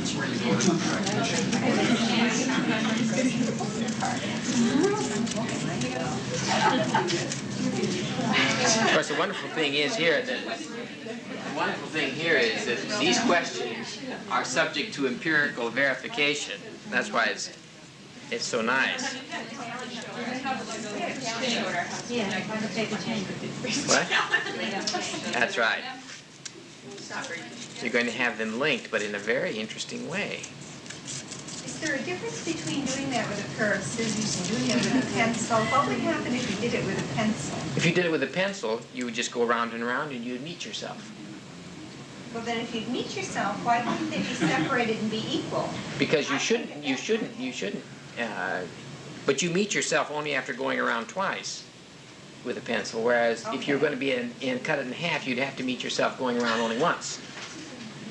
The thing is, when you cut, you are cutting twice as fast because it's the same edge. I know that. You see, if you take a pencil, you have to go around this way, and then you go on the inside and around. But when you cut, you're cutting twice as fast as you would ordinarily. Okay, so it's on the surface that is the pencil. That's right. And isn't it ultimately a semantics problem in terms of how we define edge and line? No, because if the edge were not the same edge, it would cut the first time into two separate circles. And the reason you're cutting twice as fast is you've got one blade on the underside and one blade on the top side. But cutting must include this category of phenomenon somehow.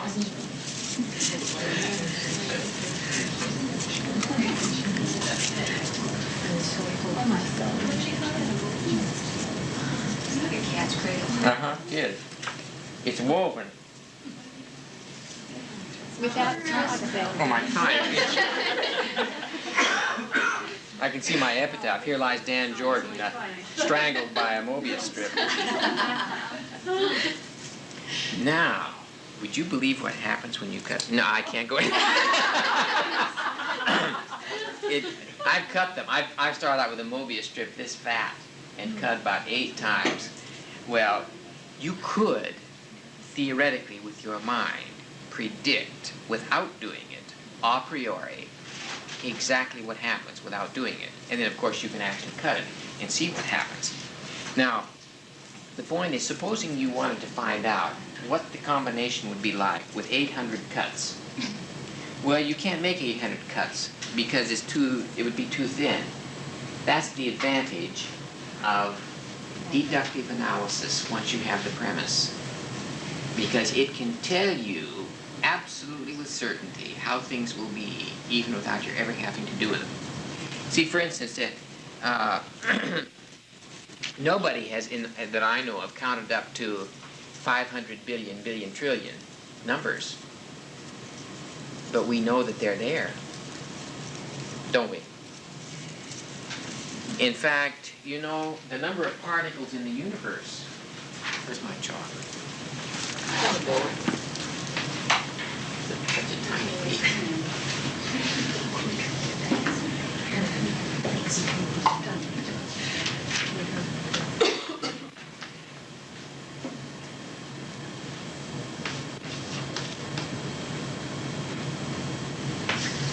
I think that's the projected number of particles in the universe. And that doesn't seem like very much, but nobody's ever counted that much. It's a huge number, but when you express it by powers, it just leaps up enormously. Yes, Dick?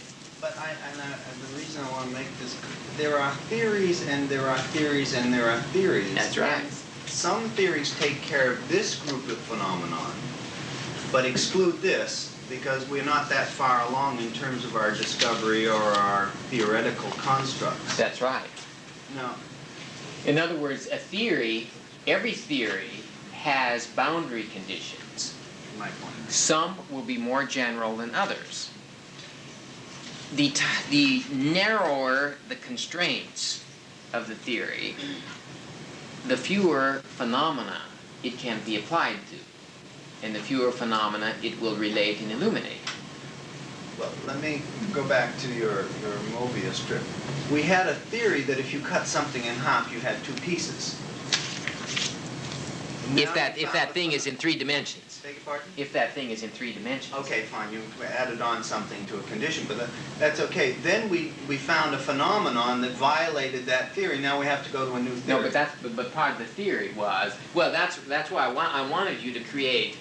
I just wanted you to put forward an erroneous theory, which she did.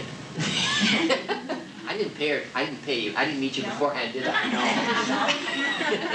Well, and I think this relates to Anisa because Anisa says when we find the phenomenon that violates our theory, we change our theory, we That's don't right. exclude the phenomenon. That's right. It's the same point. Which is a building up kind of theoretical base. That's which I right. think is Which is what we've been doing for 13 years. But we have never had a chance to implement the model in partial form in a system itself.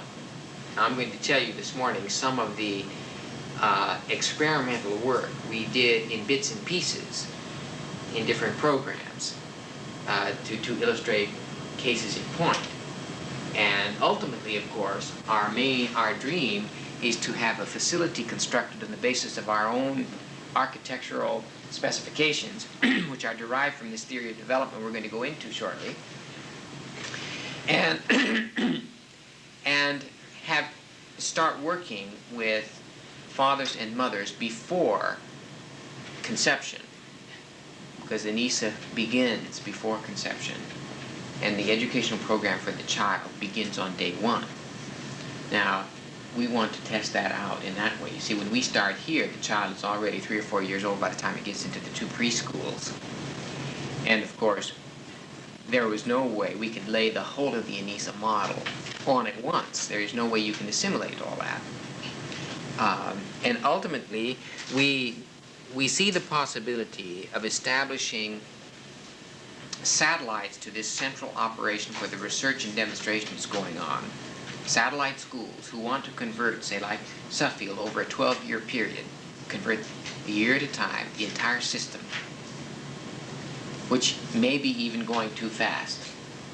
I'm not sure. It depends on how much money there would be available to keep people here working with teachers. Because you see, if you can only come down a few days at a time, it's hard to keep it going and moving. But as we move in the direction of creating a staff development agency that is a part of the school system, that is the liaison and link with the central organization going on, then I think you can keep things moving very much more quickly. And that will give us the opportunity to have the feedback that you were talking about, Dick, practically on a daily basis.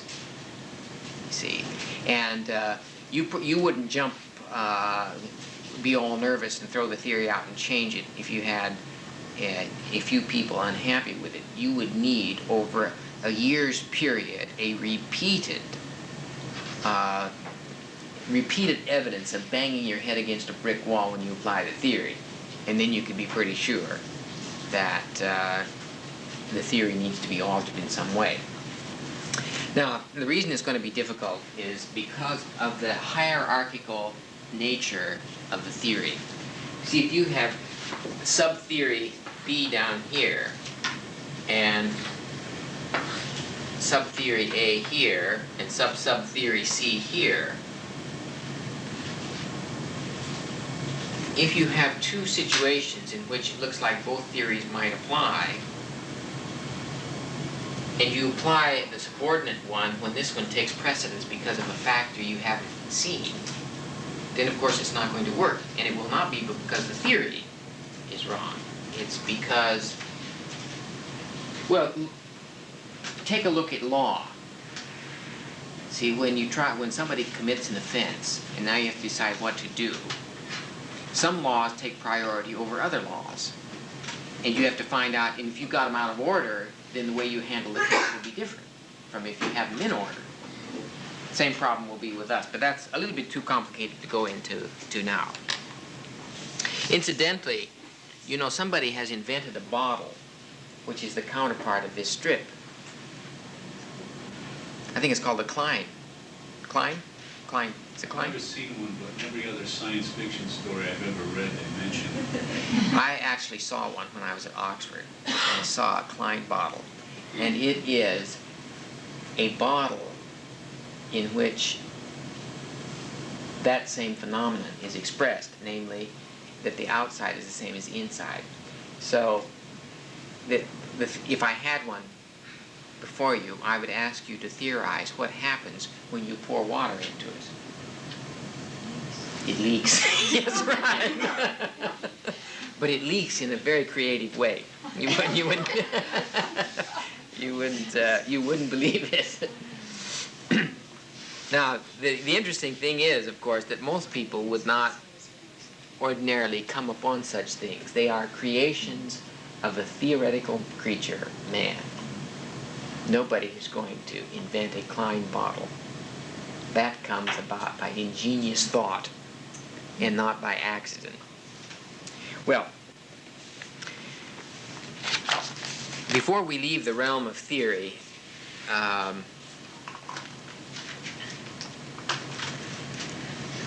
let me make one last point, namely that we want our children to become theorists early. And the way to do that is to confront them with unknowns and have them speculate, because the word theory means to speculate, on how things work, even though they can't see them or that they're unknown to them. And you will find that the Anisa body of theory contains solid theoretical justification for what might be called discovery learning. Now, of course, if you wait for every child to discover everything as a way of learning, he would really be slowed up. One of the advantages of being man is that people can tell you what a wheel is and they don't have to wait around for you to invent it. And we can't wait around to have children discover everything that there is to be discovered, because the likelihood of a child discovering how television works or discovering television or any of the great inventions of mankind is highly remote. And it would just take forever. So you can't use the discovery approach for everything, but it ought to be built in as a steady experience all the time. In other words, a week should not go by that the child is not asked to theorize about something. Now, this does a couple of things. It makes a speculator out of him, a theorist. And it makes an inquirer of him. It is a way of formalizing and perpetuating the phenomenon of curiosity, which is one of the chief internal motivators for learning. If your modality of teaching snuffs out curiosity, then you have an uphill task. If your modality of teaching fans it and keeps it nice and burning, then your experience as a teacher in that classroom with those children will be one of great enjoyment and enthusiasm and excitement. You will see how the whole model deals with the issue of unknowns. So when you approach a child with an unknown, and one way of doing this verbally is to show him something and then pose a question. That directs his attention to the fact that he doesn't know something. And when you ask him to come up with the answer, you are asking him to analyze the situation and propose a theory, if he doesn't actually know the facts. We need to be more careful about the way in which we deal with questioning so that children understand that what they are doing is theorizing and that they are formalizing a modality of inquiry that is going to be productive. And nothing is more exciting than a 5-year-old theorist, because their orientation to life is one of vitality and enthusiasm. Okay, now I want to go into an explanation of the theory of development.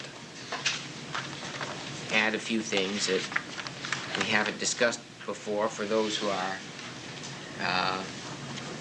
with us for the third year, and make sure I hit all the fundamentals for those who are here for the first time. As we indicated yesterday, The fundamental first principle from which everything else derives is this idea of translating potentiality into actuality. And it is the function of the theory of development to explain that. Everything else, all other Anisa theories, are derivative from this overarching theory of development. The theory of evaluation, all of them are connected with that theoretical, sort of a mother theory, you might call it. Let me just,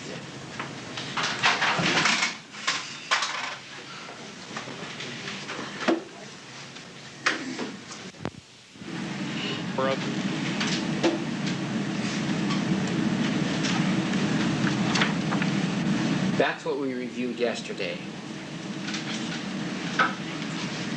That's what we're going to do.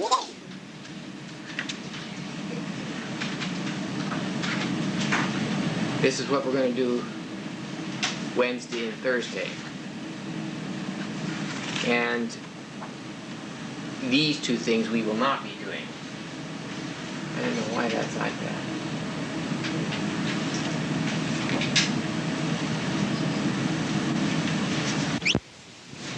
Now I'd like to start off with a little discussion of creativity, because we are making synonymous the idea of the process of translating potentiality into actuality, making the process synonymous with creativity.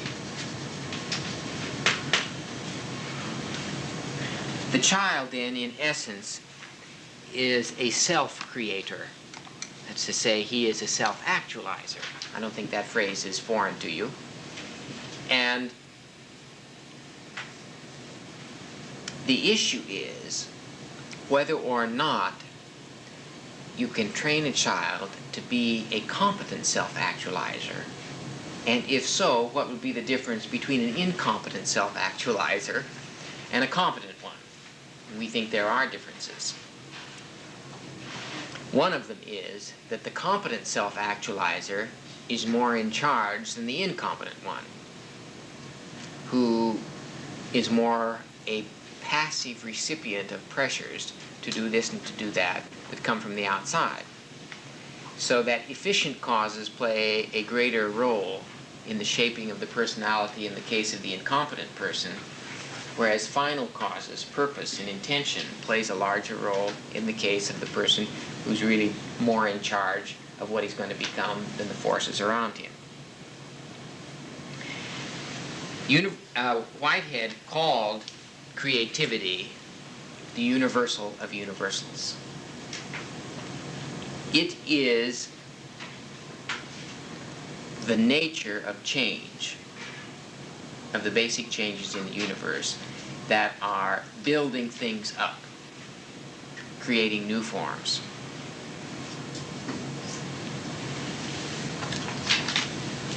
The word creativity and the concept of creativity has got to be one of the most confusing ones in the literature pertaining to education. It's perhaps the literature on values and attitudes is more confused than this one. But this one is pretty complex and pretty confused. And I want to just review some of that thinking for you about creativity.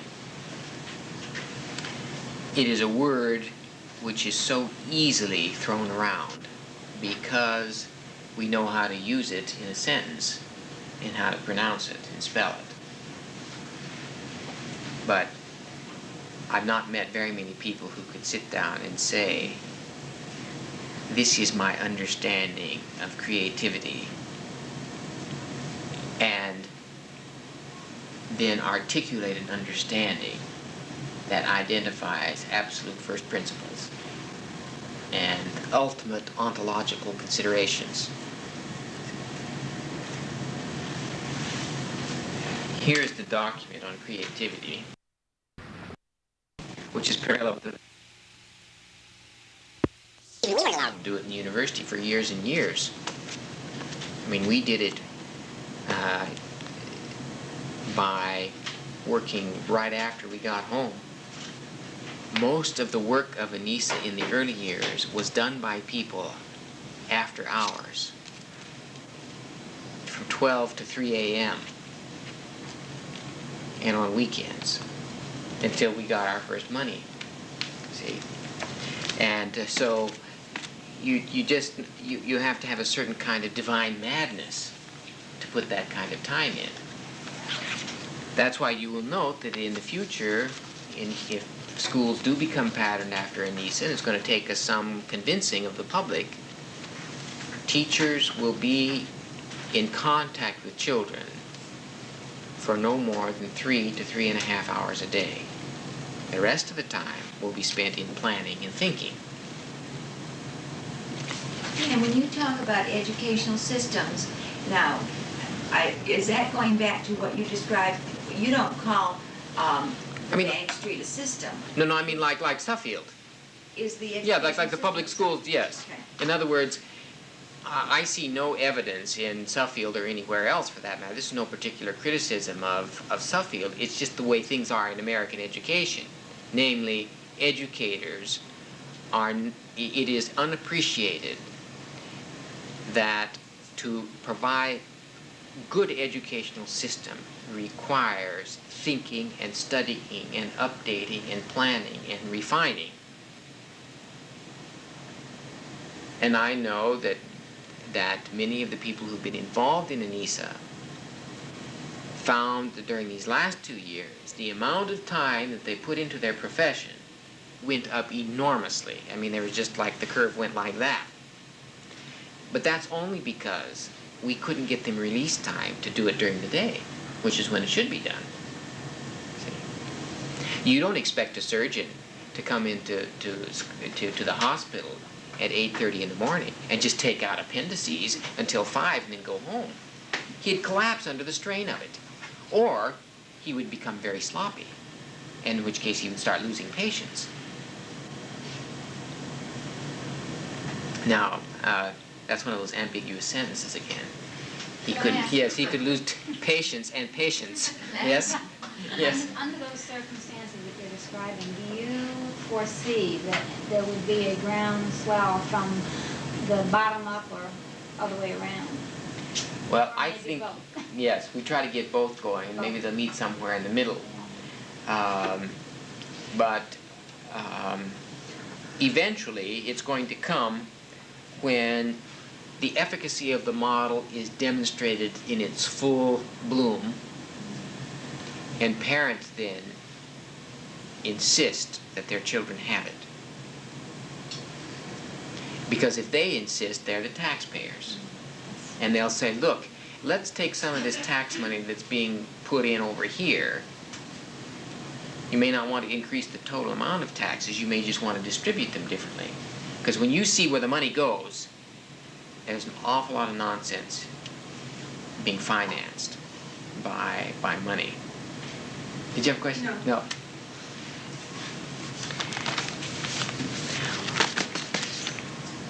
All right, let me talk a little bit now about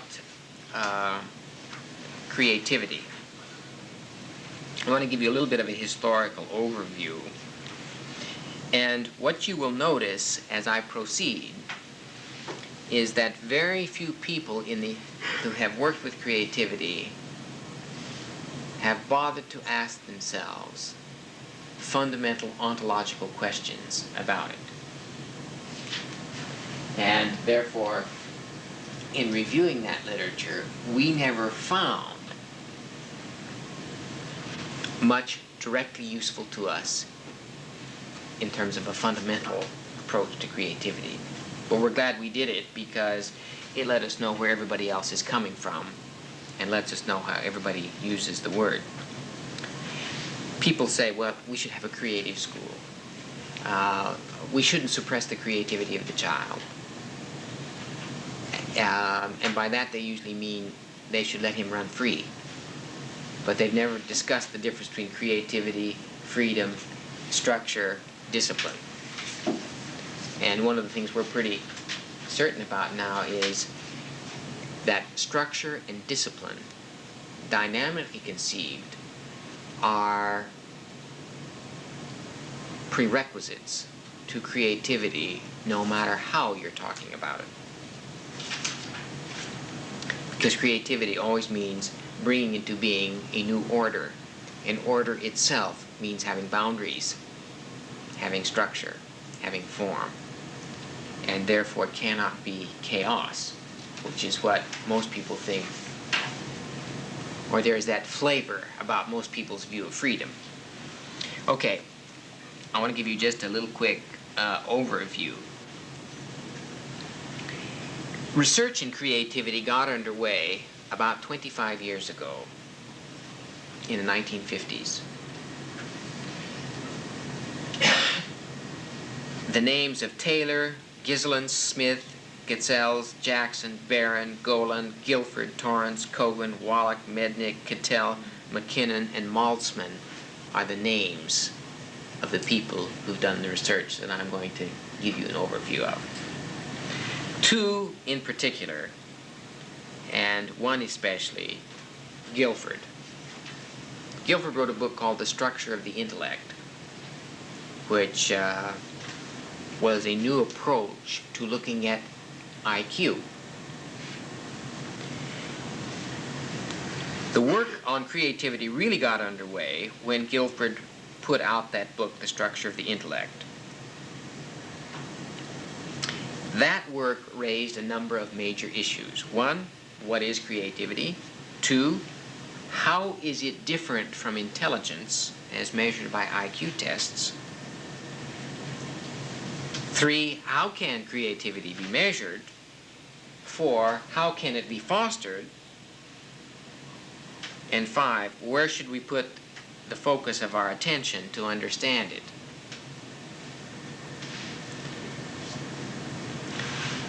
I was very sensitive to the idea that IQ tests did not measure creativity.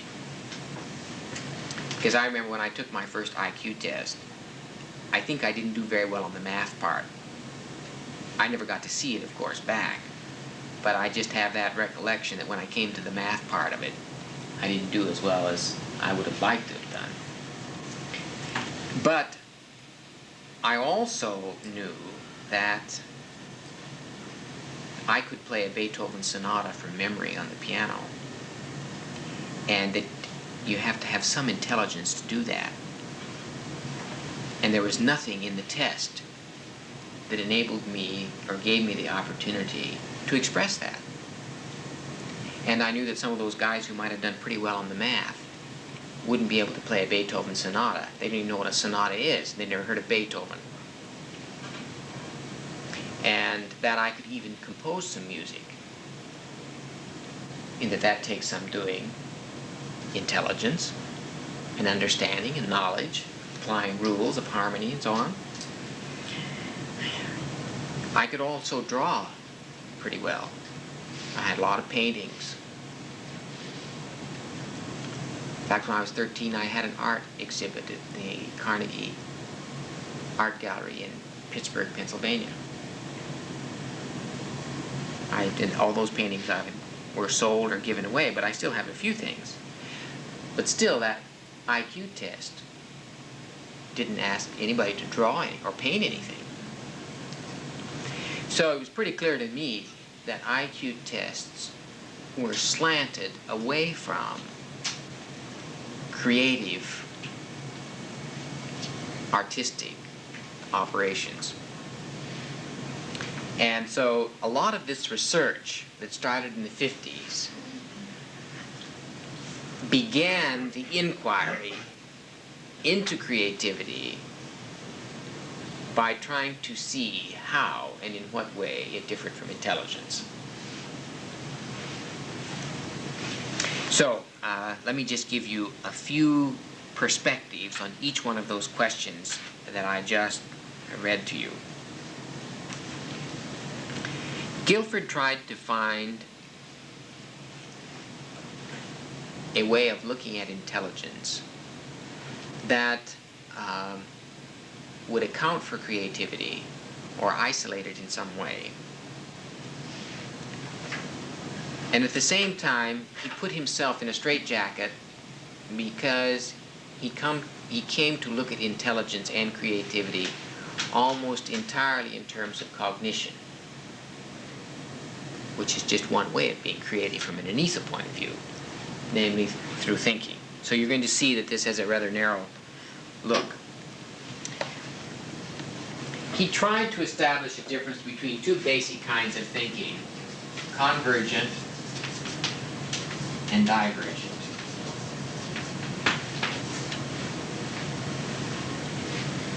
Most tests in school and all IQ tests and most instruction in school is geared to making the child a convergent thinker. For instance, when you ask a child, what is the capital of Connecticut? That does not require speculation. There is one answer and one answer only, and that's Hartford. And if they don't say Hartford, Hartford is the capital of Connecticut, isn't it? I had to memorize him at one time, but I thought it was a waste of time then, just as I do now, so I'm not sure I remember. If he puts New Haven, then it's wrong. Convergent type tests are so easy to give and so easy to grade, and that's why we love them. But it's also why children hate them. Divergent thinking, instead of starting from out here and coming down to a single point, may start at a single point and go out. And these kinds of tests are difficult to evaluate because you see when you have 20 kids and you start from one point and you scatter them out in their thinking, how are you going to evaluate these? Here it's so simple. Hartford's it, bang, that's it. So we, in a sense, reward convergent thinking and punish divergent thinking. An essay-type test would be far more divergent than, say, the multiple choice true-false kind of tests. And the reason we don't like essay tests, even though they're far better, by and large, because they not only require the child to be divergent, they require him to come to a conclusion, which is a form of convergence at the end, so you get both, is that it takes too long to read them, and they are too difficult to evaluate. Because here you got two essays, entirely different, coming to different conclusions, using different information. How will you compare them? Well, part of our problem there is that we insist on comparing them. Because we grade people not in terms of what they do, but in terms of what other people do. That's why we think that's an erroneous kind of giving of feedback. Because if you give Johnny a D, it means he got the D because other people got more of these convergent answers right than he did, and therefore you are evaluating him in terms of what other people did. And unfortunately, he has no control over that. We find it more important to give children feedback in such a way that they feel like what they can do then is to have that they will have control over the consequences. I remember attending some Head Start evaluation sessions, and one lady got up and said, "We have worked for 4 years to bring these children up." And she says, "I'm sure we have made some headway, but it's just awful." She said, 50% are still below average. Well, you see, as long as you're grading on the curve, average means at the 50% level. So no matter how intelligent your class is, 50% will always be below average of that class. So it's not a very good way of measuring, because you can never make any headway that way. See? That's why things are shifting now to criterion referenced testing. And we are going to have a very strong part of that in Anisa ultimately. So children will, in part, be working towards an absolute standard, which doesn't shift. See, a group of students can get together and say, let's none of us study. It'll bring the curve way down. See, and with less studying, if we all agree not to study, the brighter ones will still get A's and the mediocre ones will still get C's, but we don't have to do any work. See? But with an absolute criterion, kids can know what they're working toward, and everybody will be measured in terms of how close he comes to it, and not how well somebody else does. That makes a little bit more sense, at least for one way of giving feedback to children. You know, at Oxford, where I went for 3 years, they give you, when you arrive, the examination statutes, which is an outline of the material that will have to be covered in your final exam, which lasts 33 hours. And at Oxford, you go for 3 years without any exams. And then you have them all at once, 33 hours of written exams, and you get your degree or you don't get your degree on the basis of that. Now, in order to arrive at the exam and be competent, you have to rehearse what you are learning every week. And it gets more cumbersome to manage it all. See, in America, you're given an exam at the end of every course. And people sort of cram the night before the course, before the exam. And then they walk into the exam like this, hoping they don't stub their toe or sneeze, lest it all be shaken loose. You see? And so they get in there and they write it out in a hurry, and then they get up and they just forget it all. You see, it's all gone. It was only sort of put in short-term storage for as long as the exam. The Oxford system, there is no cramming. If you think you're going to cram 3 years into something 2 days before the exam, it can't be done. But it's even worse, because after that 33 hours, you have what they call a viva voce exam, a live voice exam. And you come into a room all by yourself in front of 5 examiners, and they have everything you've written in the 33 hours out on a big table with little paper clips and red slips of paper. And then you have the opportunity to justify why you wrote that ridiculous paragraph on such and such, because they open it up and they said, in this question you said, quote, and then they read this embarrassingly stupid observation that you recorded. And then you have a chance to say, well, I meant such and such. And then in which case they say, well, why didn't you say that?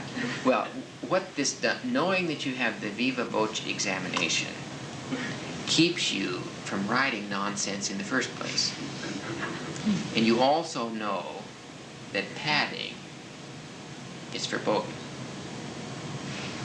Now, that you may think suppresses creativity. One form of it. One form of it, anyway. I remember a friend of mine telling me about in medical school, a kid had skipped class, and here there's going to be an exam. And so he said, what's the exam going to be on? And they said, it's going to be on the liver. So just before the exam, he studied up on the liver, and when he got in, he found it was on the stomach. So it says, define the stomach and, what is the stomach and all its parts. The guy starts out and he said, the stomach is a very important organ in the body. Now, right next to it is the liver. The liver is, and he goes on for 36 pages on the liver, you see. Well, that kind of creativity is the kind that probably isn't acceptable. Well, if you become too divergent on some of these exams, it probably isn't legitimate. Now, Guilford tried to get an idea of what divergent thinking was, and to be able to define it fairly clearly, and I'm just going to talk a little bit about that. First of all, he felt that word fluency was a part of divergent thinking and therefore creativity. And there are ways that you can increase the word fluency of children and therefore make them better divergent thinkers. I don't think we have any trouble getting people to be convergent thinkers. It's usually the other way around, and there are some kids who are a little bit scattered in their thinking, and it is hard to get them to be convergent. But I think by and large in our public schools, the problem is the other way around. Word fluency means the ability to generate words fitting various structural requirements, like name 5 words that begin with T. And so you have to do it right in a hurry. Kids who are fluent with words would be able to give you 5 words that begin with minute. Or you might say, I want you to give me a string of 5 words in which each subsequent word begins with the same letter that the preceding word ends with. So you have take, even, night, tag, good, and dog. Now, a child who has no word fluency will simply be stymied by that. He just can't get it together, you see. Then another kind of divergent thinking is associational fluency, which is to generate words that have very similar meanings. In other words, just being able to rattle off synonyms. Another kind is what he calls ideational fluency, which is the ability to generate ideas that fulfill particular requirements, such as naming several uses for a potato. Well, you can eat it. You can make a stamp out of it. You can put it in the window and have a beautiful vine grow from it.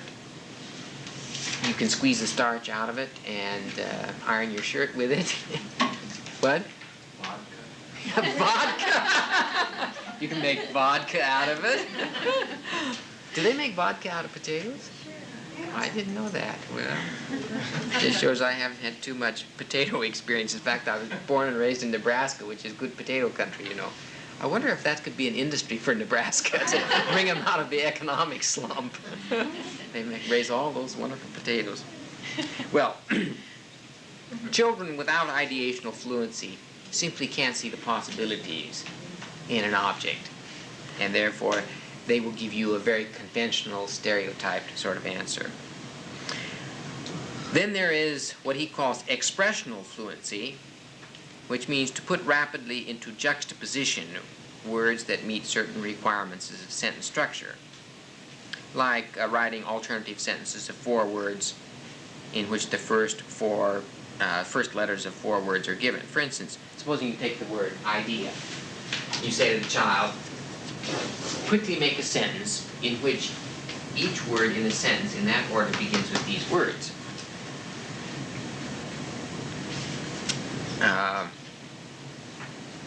Yes? I don't want to disturb the trend of what you're doing, but I'm not quite sure. Are you saying divergent thinking and creativity are synonymous, or are these just parts of divergent thinking? These are parts of divergent thinking, and Guilford's thesis is that divergent thinking is creative and convergent thinking is simply learning by rote what the answer is. But is divergent thinking and creativity synonymous for him? For him. Or is divergent as thinking far as part thinking. of? For Guilford, this is how he has come to define creativity. So, but as I said, he limits it only to thinking. And it's largely centering around words. Or ideas, but then it's hard to have an idea if you don't have a word to go with it. So I'm sorry if I didn't make that quite clear. All I want you to do here is to get a view of what American researchers in creativity over the last 25 years have thought about creativity, so that you can contrast it with a much deeper ontological meaning of creativity as it comes from the Anisa-Model, and show how the Anisa-Model accommodates their concerns while at the same time having a much deeper meaning. For instance, if you said, I don't envy anyone, that would be simple way of very quickly putting a sentence to those letters. Well, I'm not going to give them all to you. Let me just rattle them off. Another part of it has to do with spontaneous flexibility. That means you can just flip and toss out ideas, ranging from igloos to owls to alligators to the galaxies. You just go from one to the other without... It's the ability to make a leap among diverse things without having to go through a chain of related things. Adaptive flexibility means using a wide variety of ideas to meet particular requirements. Matchstick puzzles would be an example of that. Now, he also includes originality as one dimension of creativity, and this means making statistically unique responses. And I suspect that definition of creativity is the one people most commonly have in the back of their minds when they talk about it. If you have 40 children in a class and you say, "Children, I want you all to write a poem," 39 of them will write poems in the format of roses are red, violets are blue, sugar is sweet, and so are you.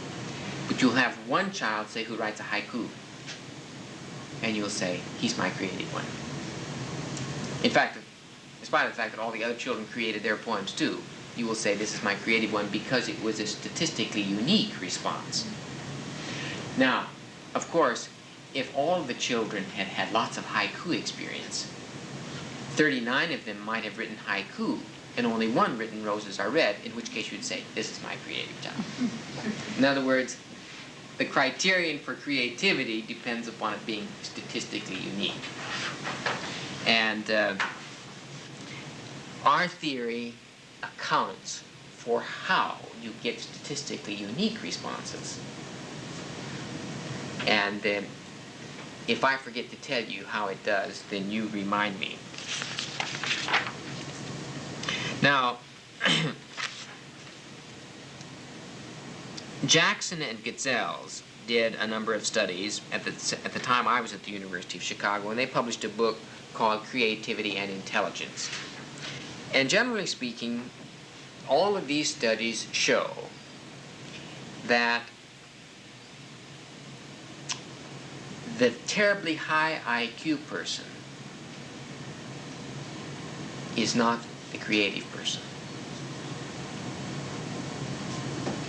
That's because the IQ tests require convergent answers.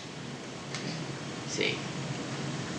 So that, on the other hand, they found out that the creative child that was measured by all these other kinds of things I've just been talking about, ideational fluency and so on, that those children never have low IQs. In other words, intelligence is a necessary but not sufficient condition for creativity. Our question, of course, is one that Guilford himself posed. What should be done to foster creativity, no matter how you define it? And we have some answers for that, too.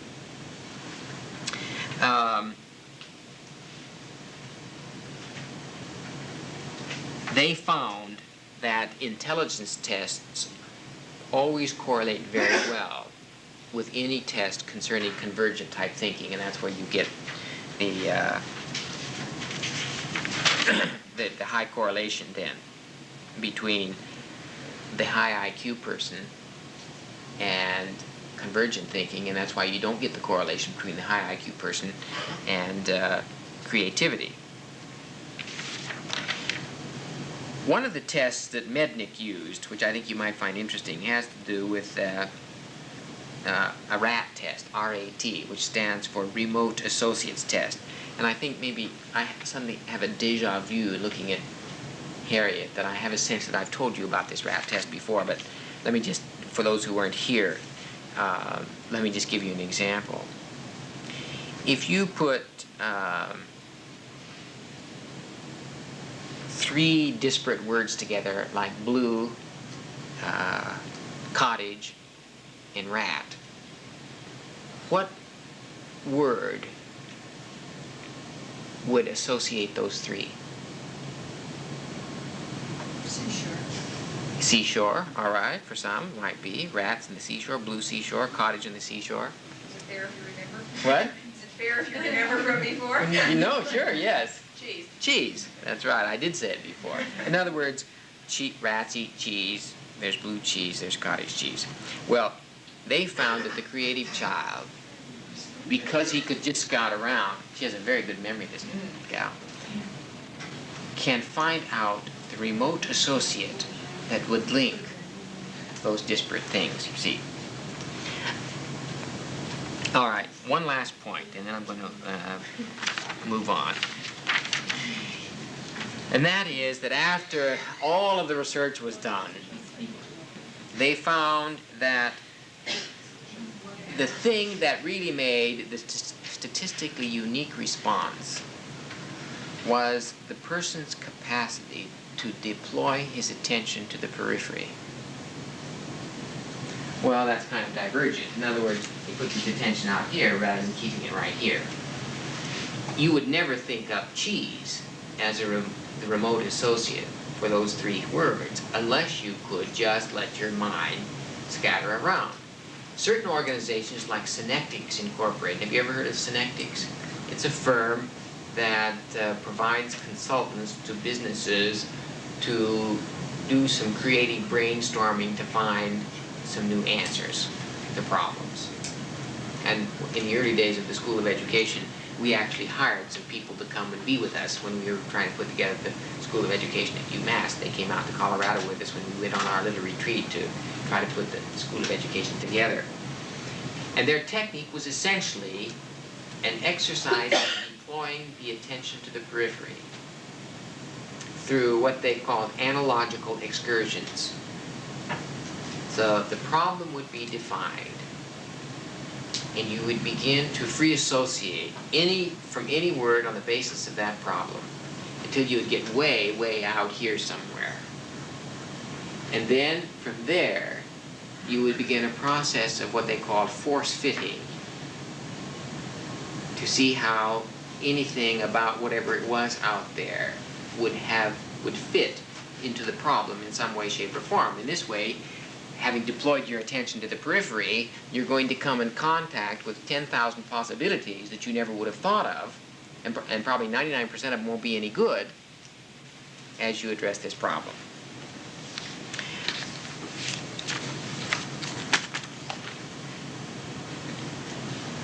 Another way of summarizing this is to say that researchers in creativity have fallen into 3 camps. One camp looks at the product all the time. And these are the people who like the statistically unique response in the form of a product. A different kind of vase, a different kind of painting, a different kind of rug, whatever. Then there are those who look at the personality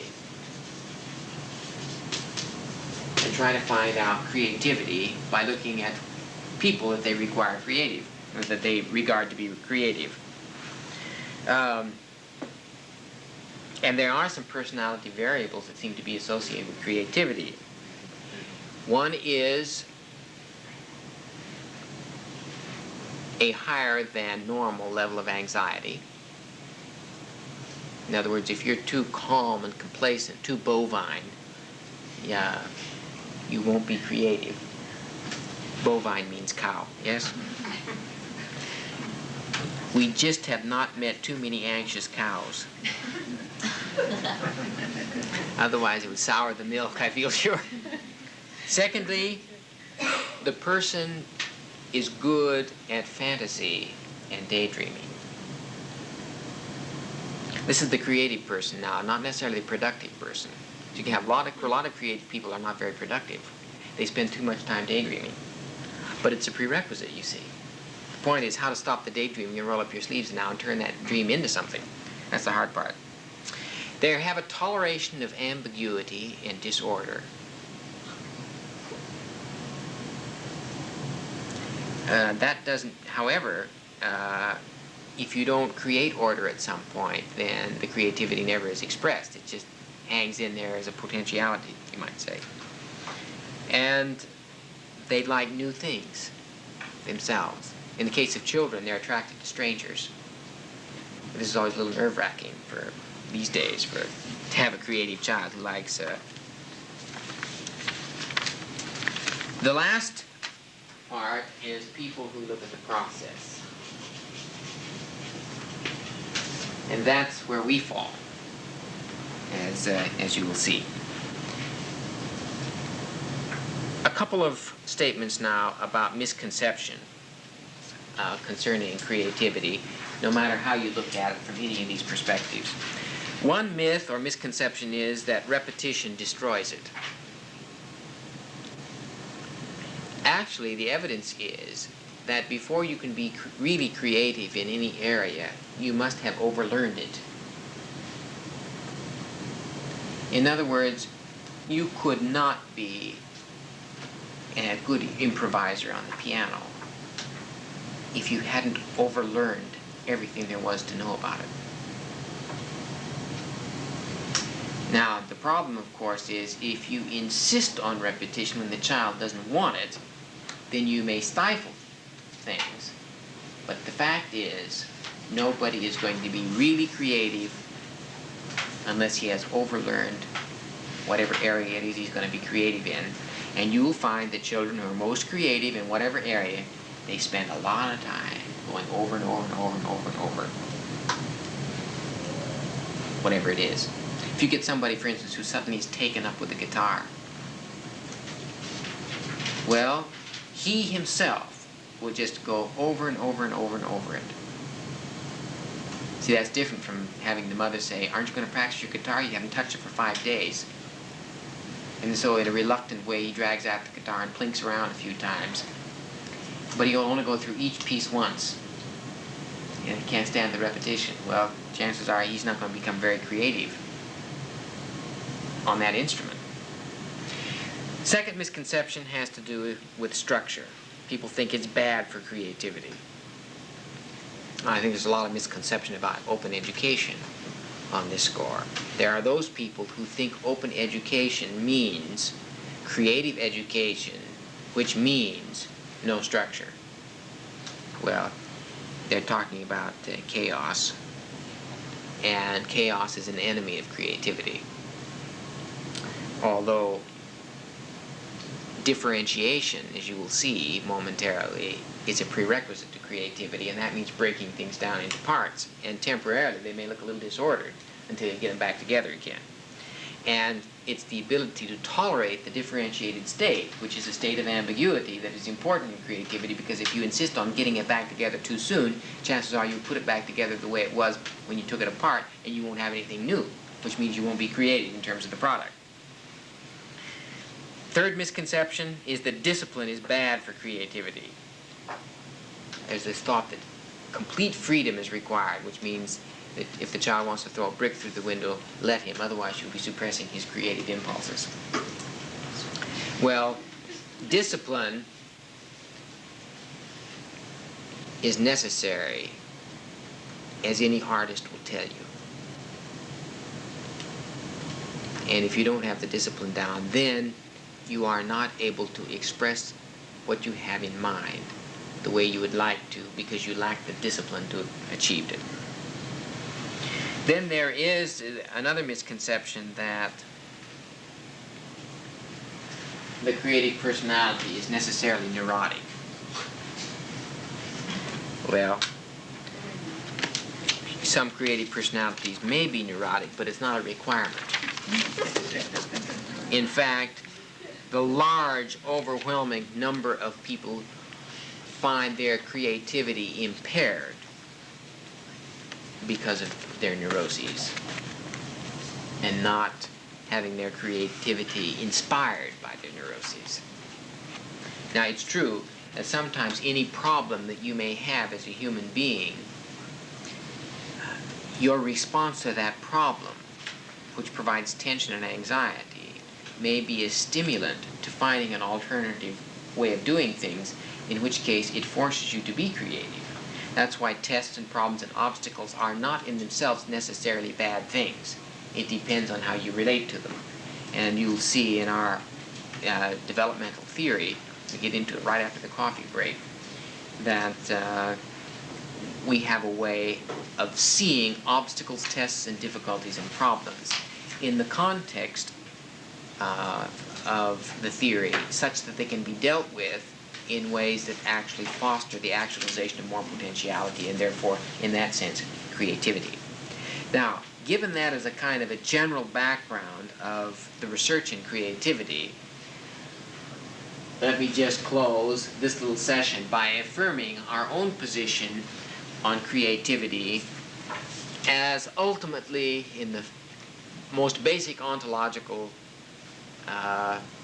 way possible, define it as the translation of potentiality into actuality. That means for a child who has never before written a roses or are red, violets are blue poem, that the first time he does it, it is creative for him. And that's what the teacher needs to keep in mind.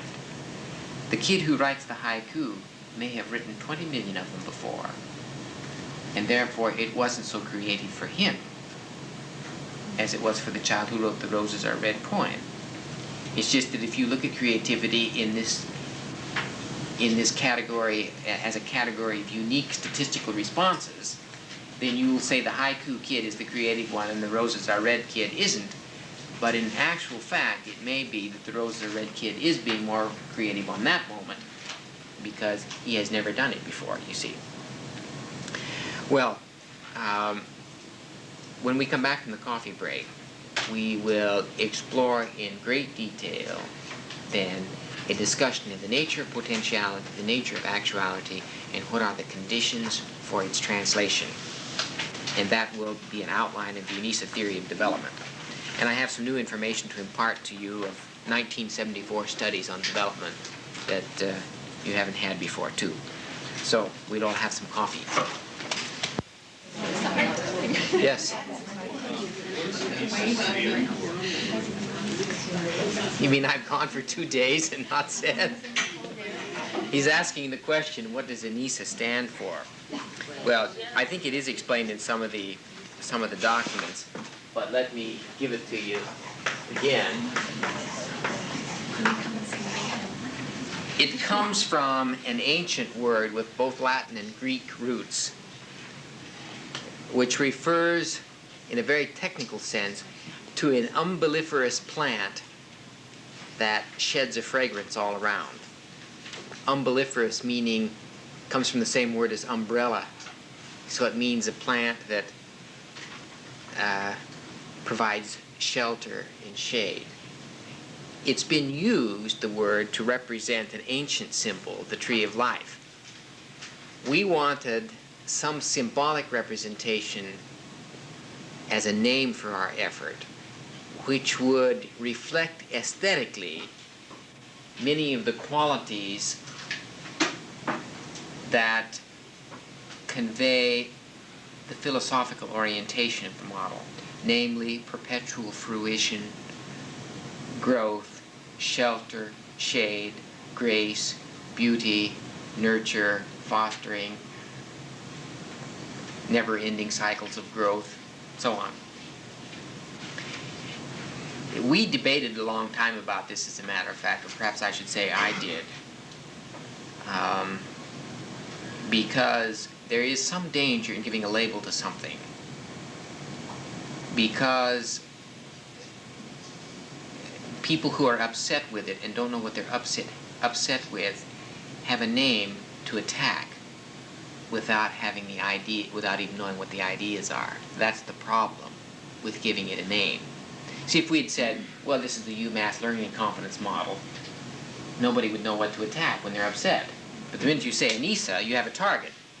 So we thought a long time about that. On the other hand, if you don't have a name to refer to the whole effort, it becomes tedious to talk about it all the time if you don't have a name for it.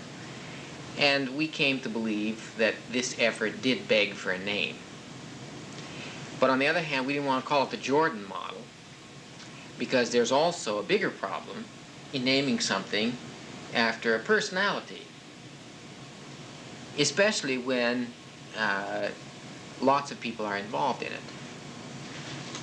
So we didn't want that, because after we're dead and buried and gone, we hope that the ideas will last and other people will carry them forward. So we gave it this name. And as you see, our little logogram, which was designed by a professional logo designer, Nancy Sears, reflects that idea of the tree of life. There are birds and flowers and blossoms and so on. Then we did another thing, which made us completely American. So we organized an incorporated not-for-profit organization called American National Institutes for Social Advancement, which was designed to organize a group of people who would find us the millions of dollars we needed to kind of make an end run around the establishment and do our thing. Well, I didn't make an end run around anything, as it turns out. The problem with something like this is it takes money to make it work before it can get more money. And so we sort of took the money out of our hides to get the corporation started. And it did attract some money, as a matter of fact. And in the future it may also. But the one reason I went that route to get that started is that somebody came to me one day about 6 or 7 years ago and said, I'd like to help Anisa in some way, but I don't have any money, but I've inherited some property and I'd like to give it to you. Well, I didn't want them to give it to me personally because then I have to pay taxes on it. I wanted to go directly to an incorporated not-for-profit organization that could receive it and who could then disperse the monies to help us do what we needed to do. And when somebody else came and said they had some property that they would like to donate to Anisa, then I realized I had to have such an agency, and that's why we incorporated it. And it is that corporation that holds the trademark of the symbol and under which all the materials are copyrighted. So it was useful from that point of view, too. So I was attracted to the name, and I had made a rather detailed study of Fraser's 15-tome inquiry into mythology and symbolism. You know that enormous work called The Golden Bough of, is it Sir William or Sir Robert Fraser? He's an English anthropologist and literary figure who looked into the symbolic import of the major legends and symbols and mythology of mankind. And you see very frequently the idea of the tree of life, and the Golden Bough, which is the name of the whole series, in a sense expresses that idea of this tree. Another word for it, you know,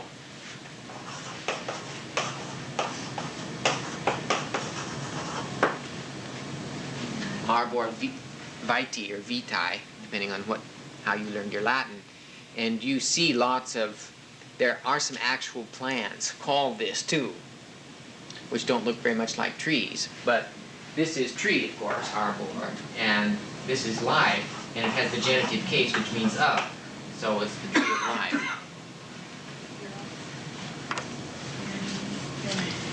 Now, the big problem is, how does that tree get from an acorn or from the seed into the tree? And that's what the theory of development is really all about. I don't know whether I can assume that you have had a chance to read the pamphlet on being and becoming the Anisa theory of development, but that reprint is available for those who would like to have it. It's a very meaty document, but it spells out many of the basic notions. of the model as they pertain to the actualization of potentiality, which is what we're going to discuss now.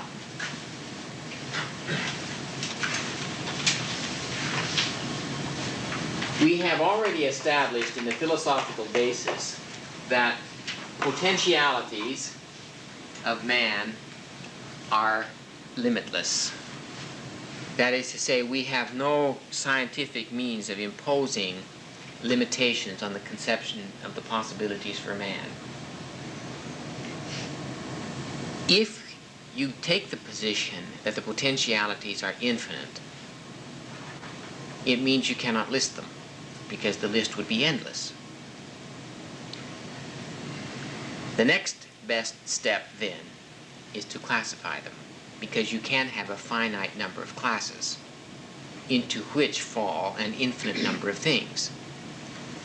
So our first job, or one of our first jobs, was not only to define potentiality, but to classify them, thereby getting more and more of a handle on the phenomena we are trying to deal with.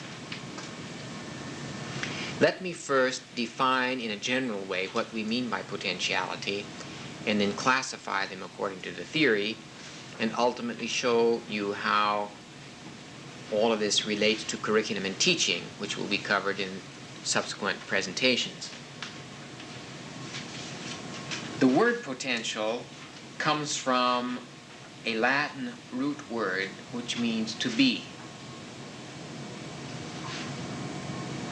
I just read in here the other day, I think it was in here, one of these philosophers said,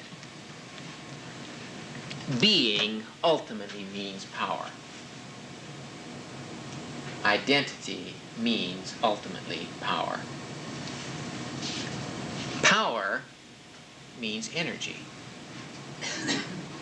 So for us, a potentiality is a patterned use of energy, or a patterned expression of energy.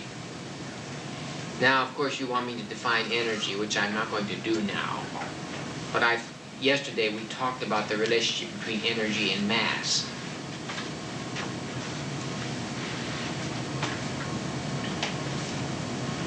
It is potential in that it is not yet in evidence, that patterned expression of energy. So it exists as a possibility. When it is actualized, any potentiality, it is in evidence as a patterned expression of energy in some way, shape, or form.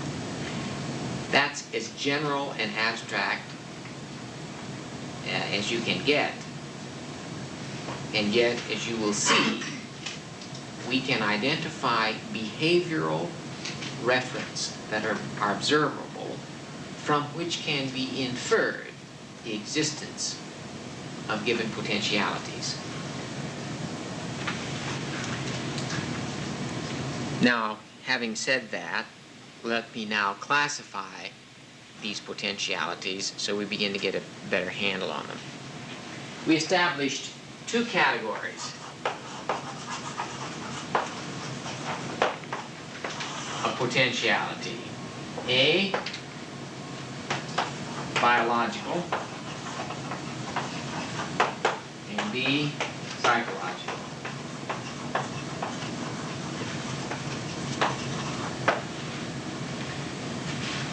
Biological means the actual stuff out of which the tissues of the physical body are made.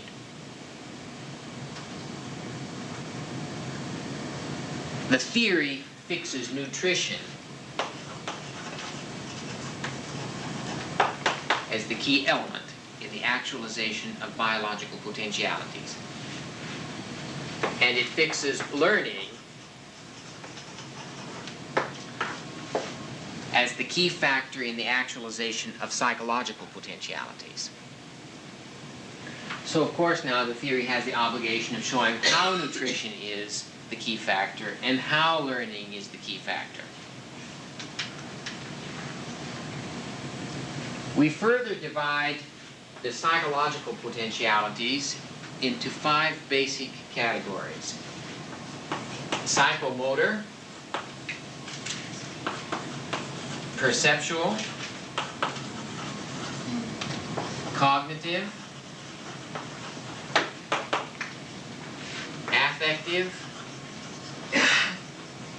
and volitional. In other words, we say there are 5 ways a man can use his psychological energy. Psychomotor, perceptual, cognitive, affective, and volitional, they're all interconnected. These are not, unfortunately, mutually exclusive categories, but we have conceptual justifications for making distinctions among them in order to give us a clear handle, a clear idea of what it is we're dealing with. Now, I want to talk for a moment about this. I don't think Patavi's coming down this summer, is he, Maggie? No. No, okay. So I won't be stealing any of Patavi's thunder if I tell you a few things about this. Dr. Patavi Raman is the biochemist on our staff. He has a PhD in chemistry, organic chemistry, and also has a doctorate in education, so he's pulled the 2 fields together. Our basic thesis is that the biological organism must be characterized by the highest levels of integrity before the psychological potentialities can be actualized. And that nutrition is the key factor in ensuring the highest levels of biological integrity. It's not the only factor, it's just the key factor. For instance, you have to have air. You have to have shelter. You have to have the right temperature. You need exercise. There are lots of things. And these 2 categories are obviously interrelated. But if this is out of shape, this is going to be out of shape. And we now know from the study of psychosomatic medicine that if this gets too much out of shape, it can make this out of shape. For instance, as I was indicating yesterday, about 85% of the asthma cases that we treat in mental hospitals or in hospitals are psychosomatic in origin. If you get too worried because the mind is not handling problems, it will cause the stomach to produce acids at times when there is little food in the stomach, and those acids then begin to digest the stomach and create holes in the stomach or sores called ulcers. If you are nervous and tense because your emotions are not organized properly, that tension is expressed by squeezing the walls of the arteries and the veins such that the pressure in the blood pressure is high. The problem with high blood pressure is that it increases the probability of hemorrhage. And if you have a hemorrhage, then of course you begin to destroy the integrity of the organism because blood is flowing in places where it shouldn't. And also, it's a heavy strain on the heart. And therefore, you're liable to cardiac failure, or cardiac arrest, or a stroke by having a hemorrhage of a blood vessel in the cortex, say. So we know that this also has an effect on that. But for now, I want to talk about nutrition and the maintenance of biological integrity as a prerequisite for this. And once you get this, then it has retroactive effects on that.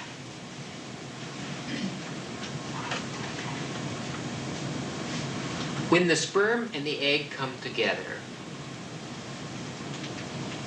the first cell is formed.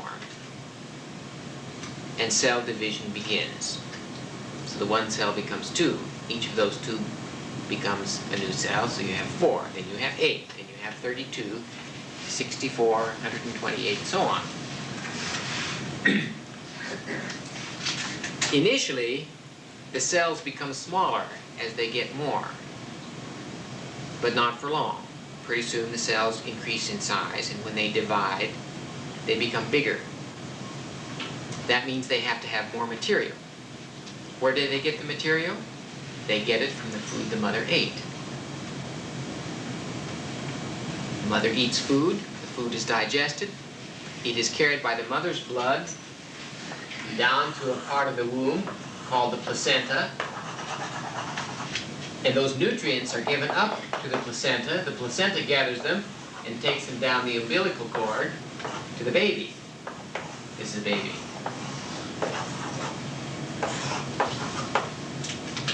Well, I'll make him a little more attractive.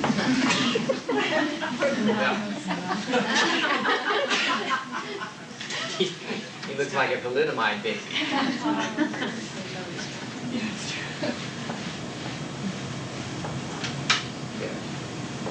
He looks a little better. We used to believe that the placenta kept anything from that was bad or toxic from the mother getting into the baby. We now know that isn't the case. It does keep a lot of harmful materials from the baby, but one puff on a cigarette and the baby's heartbeat goes up. So nicotine goes right across. Babies are now born with addiction to heroin if their mothers are addicts. So that the first job the baby has is going through the violent withdrawal symptoms, drying out. There's just lots of babies in hospitals now. So that the drugs, heroin and so on, goes right across the placenta. There are other ways in which the child can be deprived, and that is if there's something wrong with the mother, so that the mother's system requires certain kinds of nutrients, then there won't be any in the mother's blood, or a less amount in the mother's blood, which means the baby won't get it, which means the baby's development may be impaired. Our thesis is that to give every child an equal opportunity in life, he ought to have an intrauterine experience in which his diet, which comes from his mother through the umbilical cord, is absolutely 100% rich and includes every nutrient required.